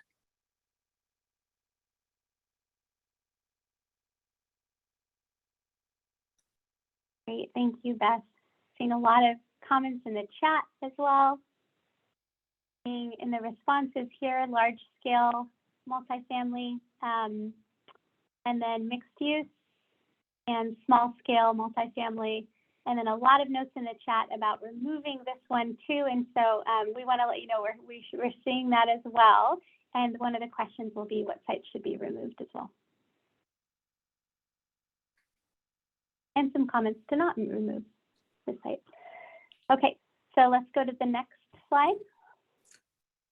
And moving to our last focus area, which is located at 330 Ebb Tide, between Ebb Tide and Bridgeway. And there are a couple of homes and a small cottage on this site, and it is privately owned. So once again, we're asking what would be acceptable on this site: A, single family; B, smaller scale residential; C, larger scale multifamily; or D, mixed use.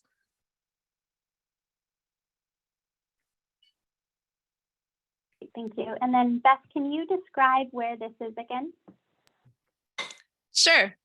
This site is almost at the northern border of the city, near Northbridge Boulevard. So it is located along, as I said, 330 Ebb Tide, which is between Ebb Tide and Bridgeway. So if you're looking at the northernmost tip of the city, it's about one parcel away from the northern boundary of the city, located west of Bridgeway.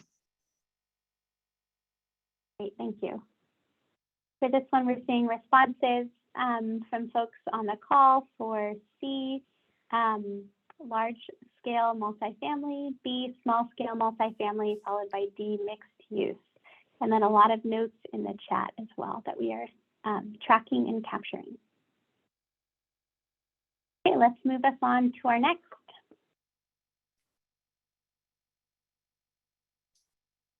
And so for the Nevada Street Valley neighborhood, are there any sites in this neighborhood that should be kept? Any sites that should be removed? Any other areas that should be considered? And so the Nevada Street Valley neighborhood is sites numbered 73 through 87.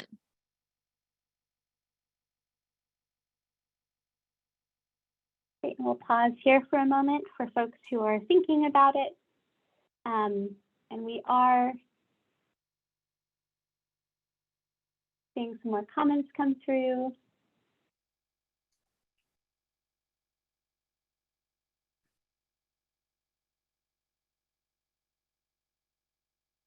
Wonderful, thank you.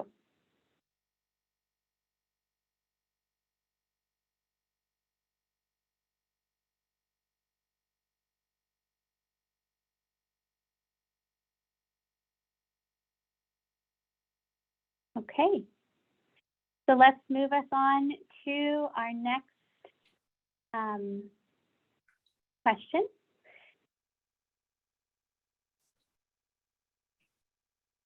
All right, and this is a community-wide question, so we can jump to the next slide. And so this was looking at the city. And can you just forward to the next slide for me, Jenna, for a sec? Sure. Okay, so yeah, go back. I just wanted to make sure. So here we're asking if there are neighborhoods or areas in the community that we've missed, that we should be really focusing on, that should be kept, should be removed. So we're really looking for some community-wide feedback if there was anything we missed. So now we can hop to the next slide. I'll say for the next slide, if you're saying more than one word, to put an underscore between the two words, and that will let this response here know to keep those together. So any area in Sausalito, and then just do an underscore between the two words.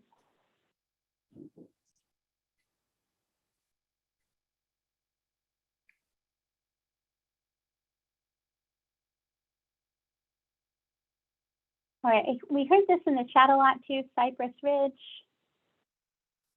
See a note for Bridge for the Marin ship.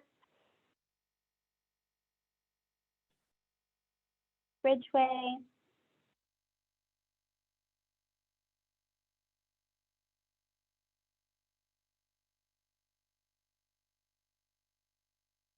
Wonderful. And you can add this to the chat as well, if you're unable to do it in poll everywhere.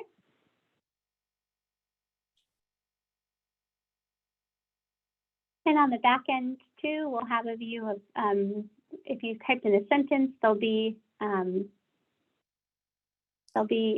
can see that as well. And I do see a question about time for community comment. So there will be a time for comment following these activities. Thanks, Beth. Okay, thank you, everyone.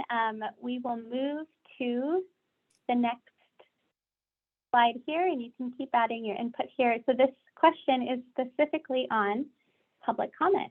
So do you plan this evening on providing public comment?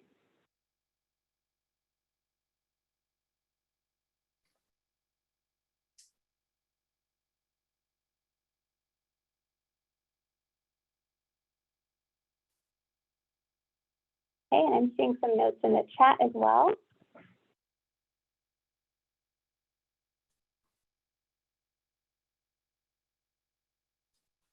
Folks are planning on providing public comment. Thank you everyone for your responses. It's helpful for us to just gauge timing.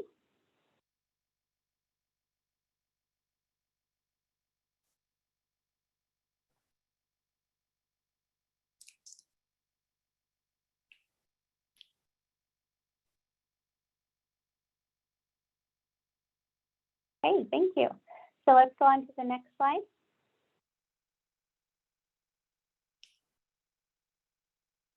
All right, our next step. So Beth, over to you.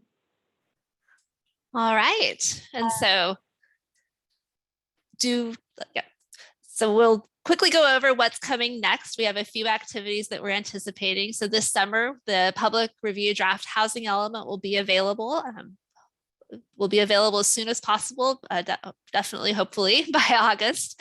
And once the public review draft housing element is released, we will also hold another workshop and another town hall with the community to get your feedback on the public review draft housing element. So you'll be invited to comment in writing, and then you can also comment at the town hall. Before the public review draft housing element is released, we will be going back to HEAC. So their next meeting is May 23rd. That's their 7th meeting. We'll be talking about the housing sites again at the May 23rd meeting and working with them to hopefully get a final recommendation for what is included in the housing element. And then the HEAC will also be reviewing the preliminary draft of the housing element. So before the draft housing element's released for public review, it will be going to the HEAC for review. So if you've asked to be on the list of people to be notified about HEAC meetings, you will have an opportunity to review the preliminary draft and comment at the HEAC meeting when they review that draft. And if you're interested in more information about the housing element update, please do visit the website at housingelementsmarin.org and /city-of-Sausalito.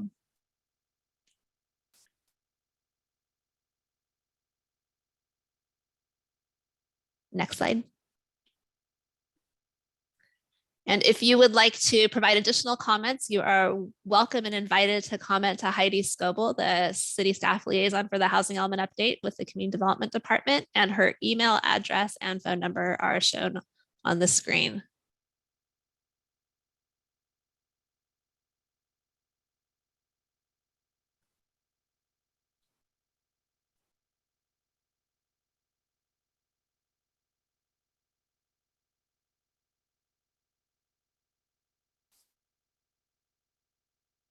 Oh, I was muted. Thank you, Beth.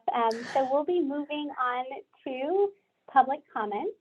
And we had, I think, about 22 responses for folks saying that they were going to be providing public comment. And so we will be providing instructions on the next slide. Heidi also put her information in the chat as well, so you could see her name and phone number as well.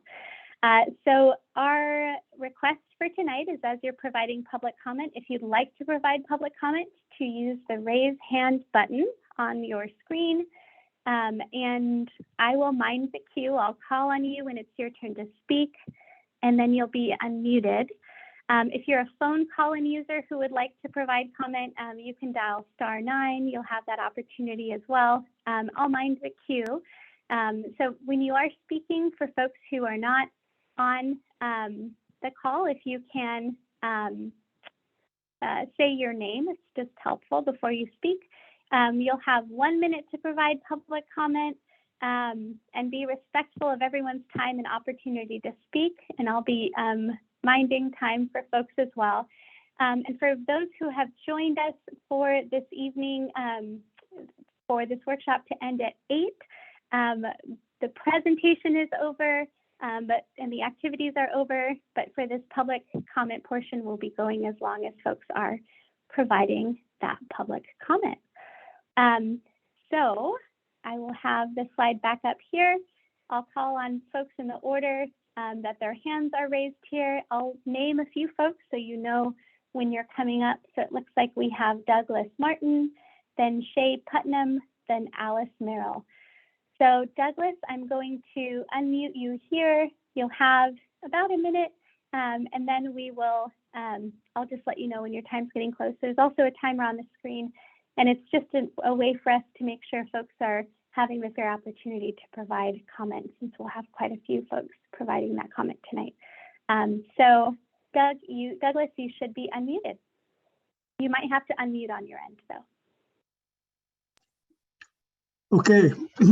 Will there be any public meetings, or will all meetings be Zoom? I Great would like question. So you're asking, to have public meetings is what I'm saying. Will there be any opportunity to meet in person? great question. We've received that comment, and Beth, if you have a quick response.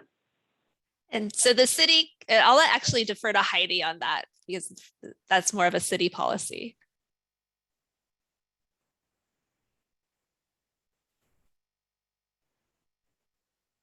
And some Heidi, of if these you're able questions, to unmute.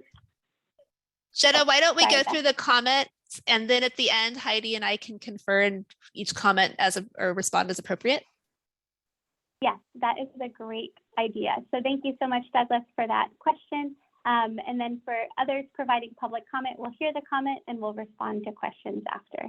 So the next person is Shay Putnam. After that is Alice Merrill. So Shay, unmuting you here, you have about 1 minute. Hi, I would like to request that Cypress Ridge is placed back into the list of potential housing sites. It does not have a conservation easement and was removed by the city council. However, I believe that removal should be done by the HEAC, since that is their mandate. I also think that the machine shop should be included as a potential housing site, with the understanding that the historical building designation can actually be removed. And then after that, it would be developable as a housing site. Thank you. Great, thank you. The next person is Alice Merrill, followed by Fred Mike. So Alice, you should be unmuted. Hi. I just want to say that it's really important that people understand the vibrant financial wonderful thing that is happening in the Marinship, that put housing in there, and it will go away. And if people don't know what's happening in the Marinship, please try to get a chance to see the documentary. There's going to be one at Drivers Market on the 26th of May, and there you can see them here and there. So please find out what is in the Marinship before you just say housing, because nobody is going to want to have the kind of noise and et cetera that happens in the industrial part right next door. Please get informed about what the Marinship has. Thank you. Thank you, Alice, for your comment. We'll have Fred, then Michael, then F. Thomas. And just as a reminder for folks, you can use the raise hand to enter the queue. So Fred, I'll unmute you here, and you should be able to unmute on your end as well.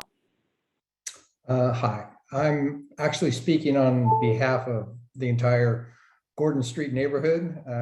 We put a list together of some of the reasons why Site 65 should not be developed.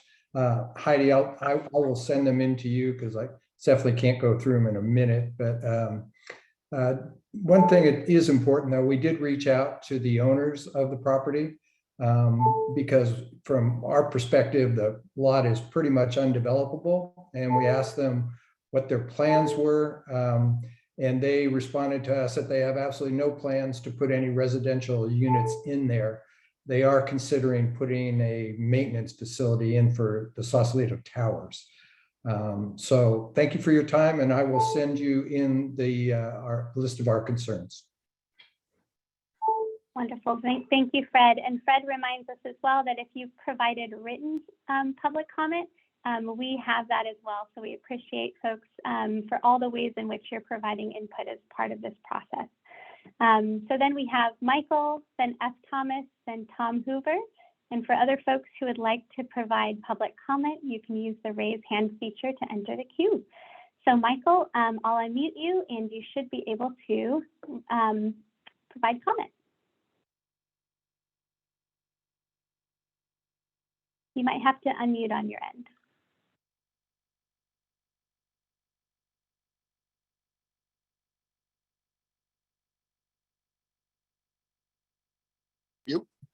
But now it has. Oh, we gotcha. There we go.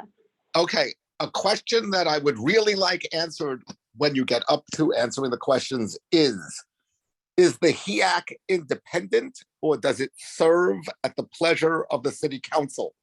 In the last meeting, one of the HEAC members wanted to put Cypress Ridge back on the list of sites to consider and was overruled by the mayor, who said, no, the city council voted unanimously to remove it, and the HEAC is appointed by the city council, and therefore it's inappropriate to remove it. That seems not correct. So my question is, legally, is the HEAC serving at the pleasure of the city council, or is it an independent body? Cypress Ridge was completely inappropriately and prematurely removed from consideration. It needs to be considered, perhaps not developed, but it certainly needs to be considered. MLK Park should not be developed, certainly not the dog park. And while there has been an attempt by the consultant to reduce the size of the lot by getting rid of the main field, you need to break that lot up into separate sections so that we understand what is being considered and so that we can comment and object on it. Thank you very much for your time. I appreciate all the work. Thank you. Great. Thank you, Michael. Okay, next in our queue here, we have F. Thomas Aiden and then Tom Hoover. So F. Thomas Aiden, I have unmuted you on our end. You can unmute on your end.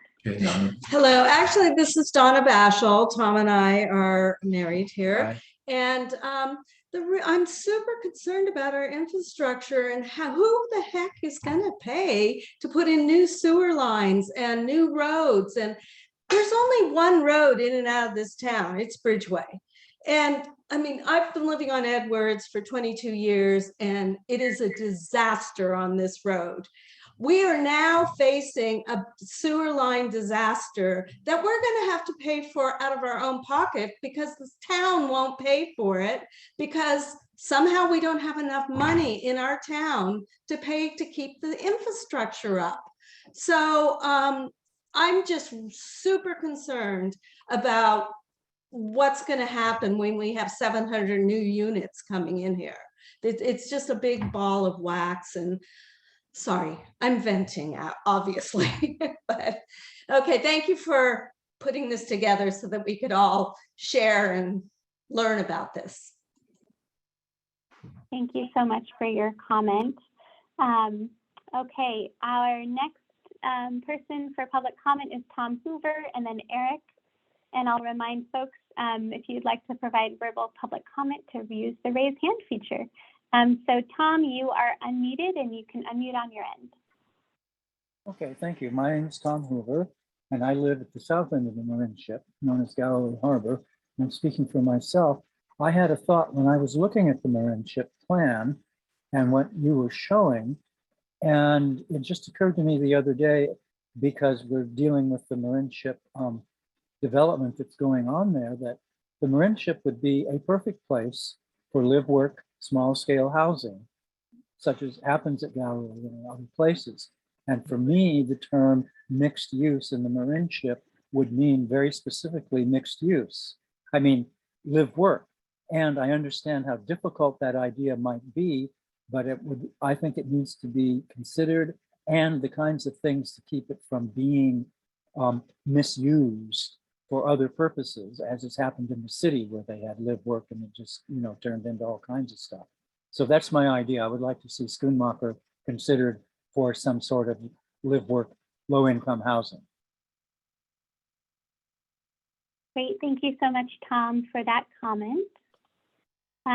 Okay, our next person is Eric, and I'll invite others to join the queue who wish to provide comments. So Eric, over to you. You should be able to unmute.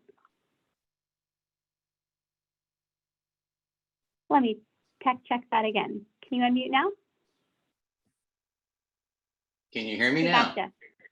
Yeah, we got you. Okay, good. My name's Eric Steinberg. I'm a business owner in Sausalito for 30 years. And my concerns are, well, first of all, I think that there's been a ton of work done by these committees, and I can certainly appreciate the mountain of work that's been done.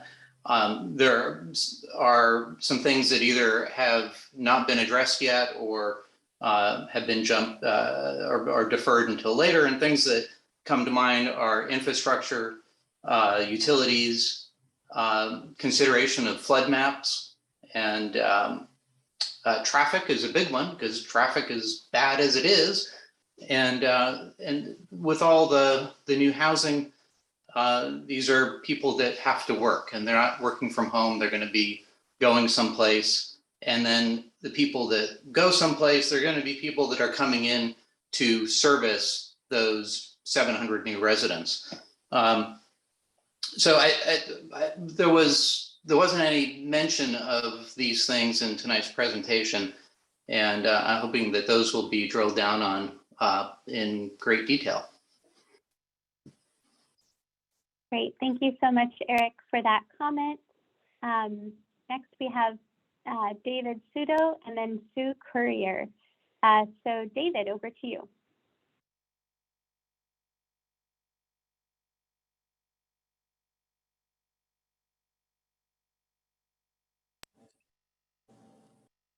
Good evening.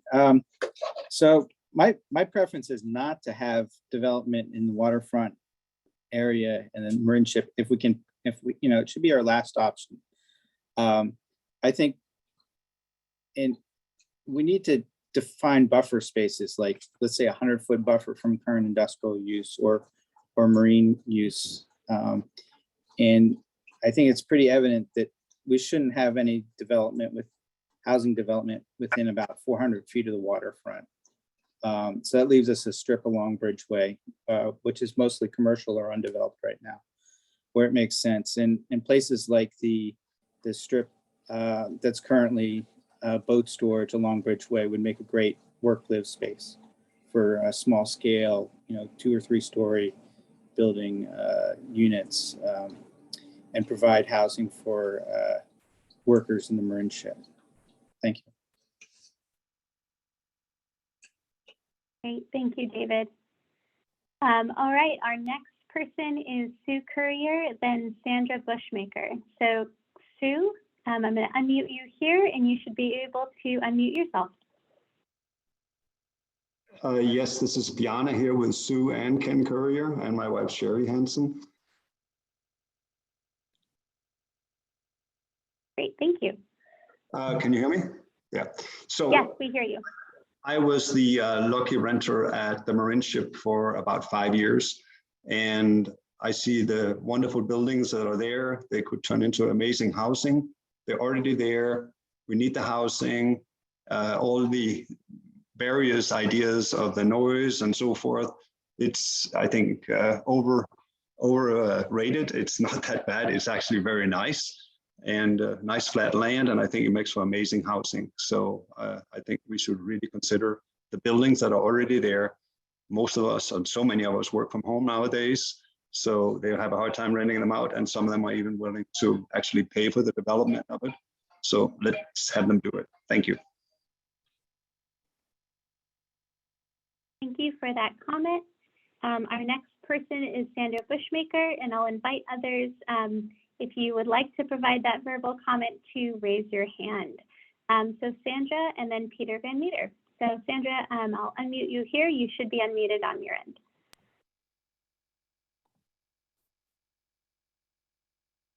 I think we're ready to go. Oh. Sandra, I did see you unmuted. If you click it one more time, you should be unmuted. Can't hear you yet. Can you hear me now? Yeah. Okay, great. I have three things I want to say, and I did undo my video too, so I don't know why you're not seeing me on the screen. Can you hear me? We can hear you and see you. All right. There are three things I want to say in 1 minute. The housing adjacent to the boatyards is simply insane. When you look at the viability of those businesses down in the Marin Ship, which I, by the way, encourage everybody to see the documentary so you understand what is happening in the Marin Ship and its vital aspect to the city's economy. There are areas in the North Bridgeway district and other areas around town. I suggest you all take a look at Sensible Housing Sausalito's plan, which has over 950 units attached to the last HEAC meeting agenda. And also, I would like to suggest that there be a working group to finish up this housing element. I don't know how at this pace we're going to continue to get the job done in the time period we have left. Thank you very much. Great, thank you, Sandra, for your comment. Next, we have Peter Van Meter, and I'll remind folks, if you'd like to provide comment, you can use the raise hand icon to join the queue. So Peter, I'll unmute you now, and you should be able to unmute yourself. Okay, thank you. Picking up on what David Sudo said about the RV storage strip along the edge of Bridgeway, the Gerhardt property, keep in mind that a portion of the Arquez property is also in that strip, and therefore rejecting the entire Arquez property doesn't make any sense because you can add that property that they own to what David pointed out is where that RV storage is. And there may be a little strip behind Molly Stone's that wouldn't impact industrial properties as well. Obviously, you don't want to affect the waterfront part of that site at all. I understand that. Also, portions of Cypress Ridge should certainly be open for consideration. Obviously, not the whole open space, but at least parts of it might be considered. And finally, any consideration of properties along the waterfront should not be rejected because of so-called threat of sea level rise. For this reason, that's a property that can be mitigated, just like you see at Clipper Yacht Harbor. And if you don't understand that there has to be mitigation along our waterfront, our entire working waterfront will just wash away. So it's got to be protected. And any housing that is near the waterfront can likewise be protected. So that's no reason to reject a potential site out of hand right from the beginning. Thank you. Great, thank you, Peter, for your comment there. The next person we have is Catherine Storr. Catherine, I will unmute you, and I'll ask if there's anyone else to provide comment, if you can raise your hand to join the queue. So Catherine, you should be unmuted. Hi there, Cass Storr. I was just curious. I noticed, and there have been several comments about it, that the machine shop was not included, and that's, I guess, I believe it's a federally owned property, but also that there are some sites that are owned by utilities. Or I mentioned one in the comments that's on Glen Drive. There are probably other sites owned by utilities throughout the town that maybe should be considered. And I'm wondering if that's was taken into account and what could be possible in terms of those sites. Thank you. Great, thank you, Catherine, for your comment. I see another raised hand here, Joe. So if anyone would like to provide comment, you can raise your hand so we can see how many more folks are in the queue. So Joe, I'll unmute you here, and we are looking forward to your comment. Oh, one more time. There we go. This is John. I think you mean John. Oh, sorry, John. Yes. Yeah, thank you. So I guess what I'm thinking today is, there's a certain number of things that we are ignoring in this part of the process. We're ignoring the PCB toxins that were found at the machine shop and the toxins that were found at Liberty Ship, 30 Liberty Ship Way, both of which require a deed restriction for industrial use only. And I know the developers and the property owners don't like to talk about that. We're also ignoring the Army Corps boat crushing yard, which includes toxic waste removal from the bay. We're ignoring the economics of this decision, 1,500 more people, with a diminished economic zone does not sound smart to me. But most of all, this idea that we're ignoring the sea level rise. I guess I take exception with what the other commenter. Mitigating a shipways is really not possible. You need to go further onto the land as you do that. Essentially, what we're going to do over time is lose our W zone. So that needs to be really taken into account. Thank you. Great, thank you, John. And I'll pause briefly to see if anyone else would like to provide comment this evening. All right, Sybil, I see your hand raised. I'll unmute you here. And you should be able to unmute yourself. Right. Thank you. Just a couple of comments. I think it's very important to remember that the goal here is actually to provide housing to serve the community. So it's important for us to not be eliminating possible sites where the owners have said they are interested in a possible development of different scales or different types. And, you know, not to give so much attention to sites where the owner says they haven't, that they don't want to build. I mean, there's a reality factor here we need to pay attention to. And even though people keep saying, well, these are just sites, we don't have to build on them, there will be some enforcement over time, as I understand it, from the state if we don't start meeting our numbers to some extent. So there's a, you know, once again, we have to, you know, be practical. In terms of the city property, I know that from Mike McGuire that there is state money to help with low income and senior housing development if cities can provide the property. So we need to consider that.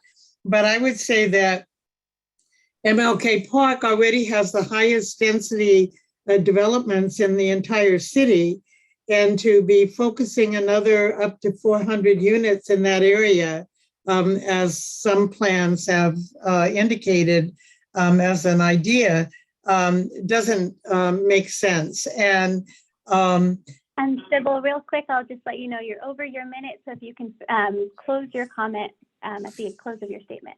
Okay, I'll just say one more thing. We should stop using these red herrings like sound. I lived next to the highway in a houseboat for over a decade, and you know, the sound was not an issue because I was in a beautiful place. So let's just be real about, you know, that was very loud sound. And everybody, you know, that's not necessarily a reason to, I mean, I think it's been overblown. That's, as somebody else also said. So we need to like just be honest with each other and focus on what we can do to serve our community and find housing for everybody that we want to accommodate here. Thank you. Great, thank you, Sybil. All right, so I see another raised hand here. Craig, I'll unmute you here, and you should be unmuted. Oh, it looks like you're connecting to audio, so I'll try and unmute you one more time. And Craig, if you push the mute How's button, that? oh, there you go. Perfect. Okay. Yeah, I wish things were as simple as the previous speaker suggested, but they aren't. And the history, unfortunately, shows the consistent pattern of industrial and working waterfront operations being driven into oblivion, not because people are wrong, not because they complain, not because they hire lawyers. They do all those things when they are sited next to an industrial and working waterfront property. But they do that because planners and oftentimes developers put people in that position. And when they are in that position, they will litigate, they will sue, they will harass, and they will drive out the working waterfront into oblivion. So let's be careful about making assertions based on wishful thinking and idealistic notions instead of the facts that occur on the ground to one working waterfront after another when planners and developers put people in a position that they really have no business doing. And let's focus instead on so much of the public property where we can have affordable housing, where we can have senior housing, and as the previous speaker said, meet the needs of the community, which would be the best possible outcome in this difficult and unsavory process that we're engaged in. But there's a gun to our head and we have to make these decisions. So I want to commend the staff. I want to commend everyone for participating in this public dialogue tonight. Thank you. Thank you so much, Craig. And Joan, I see your hand is raised. I'll unmute you here and you have 1 minute for public comment. So Joan, over to you. You should be able to unmute yourself. Thank you so much. And thank you for all the hard work of the HEAC and of the consultants. What I really appreciated about your study tonight was the way that you asked about various areas throughout town. I want to endorse a lot of the work that's been done by Sensible Housing Sausalito at sensiblehousing.sausalito.org, because I think the website says something about, you know, a fair share for everyone. So instead of clustering all 600 units or all 700 units on one spot, as one landowner has proposed, to actually spread it out throughout town. And different areas of town are capable of enhancing different areas of population. The city-owned properties are ideal for affordable housing, for live-work housing. I love the thought of the school having housing for teachers and such. And so I think that instead of, you know, having a huge buildings on several sites, we need to adopt the same position we have in prior housing elements, which is to spread the wealth throughout town, put housing above retail, perhaps utilize the bus barn at MLK for housing, put housing in sensible areas where no one area is overwhelmed. And so you preserve Sausalito's inherent charm throughout town. Thank you so much. Great, thank you, Joan, for that comment. I'll pause to see if anyone else has a public comment for this evening.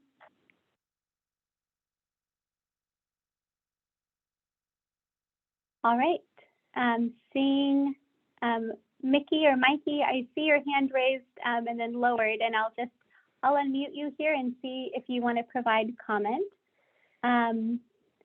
So Mickey Allison, I'm going to unmute you here. Hi. And you should be able to provide comment if you would like. I'd just sort of like to throw in a comment about if you love seeing boats or going boating in Richardson Bay or taking a boat out beyond the Golden Gate, you got to keep in mind that working waterfront is going to keep your boat going. If they're wiped out, you're not going to boat. You're not going to have an engine. You're not going to have repairs. You're not going to have sales. You're not going to have a number of things. Those resources are there. And you really, really need to watch the movie. As a school teacher, if I had to live off of my pension, I would not be able to live here. I bought a houseboat in the Waldo Point Harbor, but I couldn't buy it now. So it's one of the things is that we need service people. We need teachers to have housing. We need those. The rich can buy whatever they want, wherever they want. But we have a problem with finances for people. The median income is way, way too high.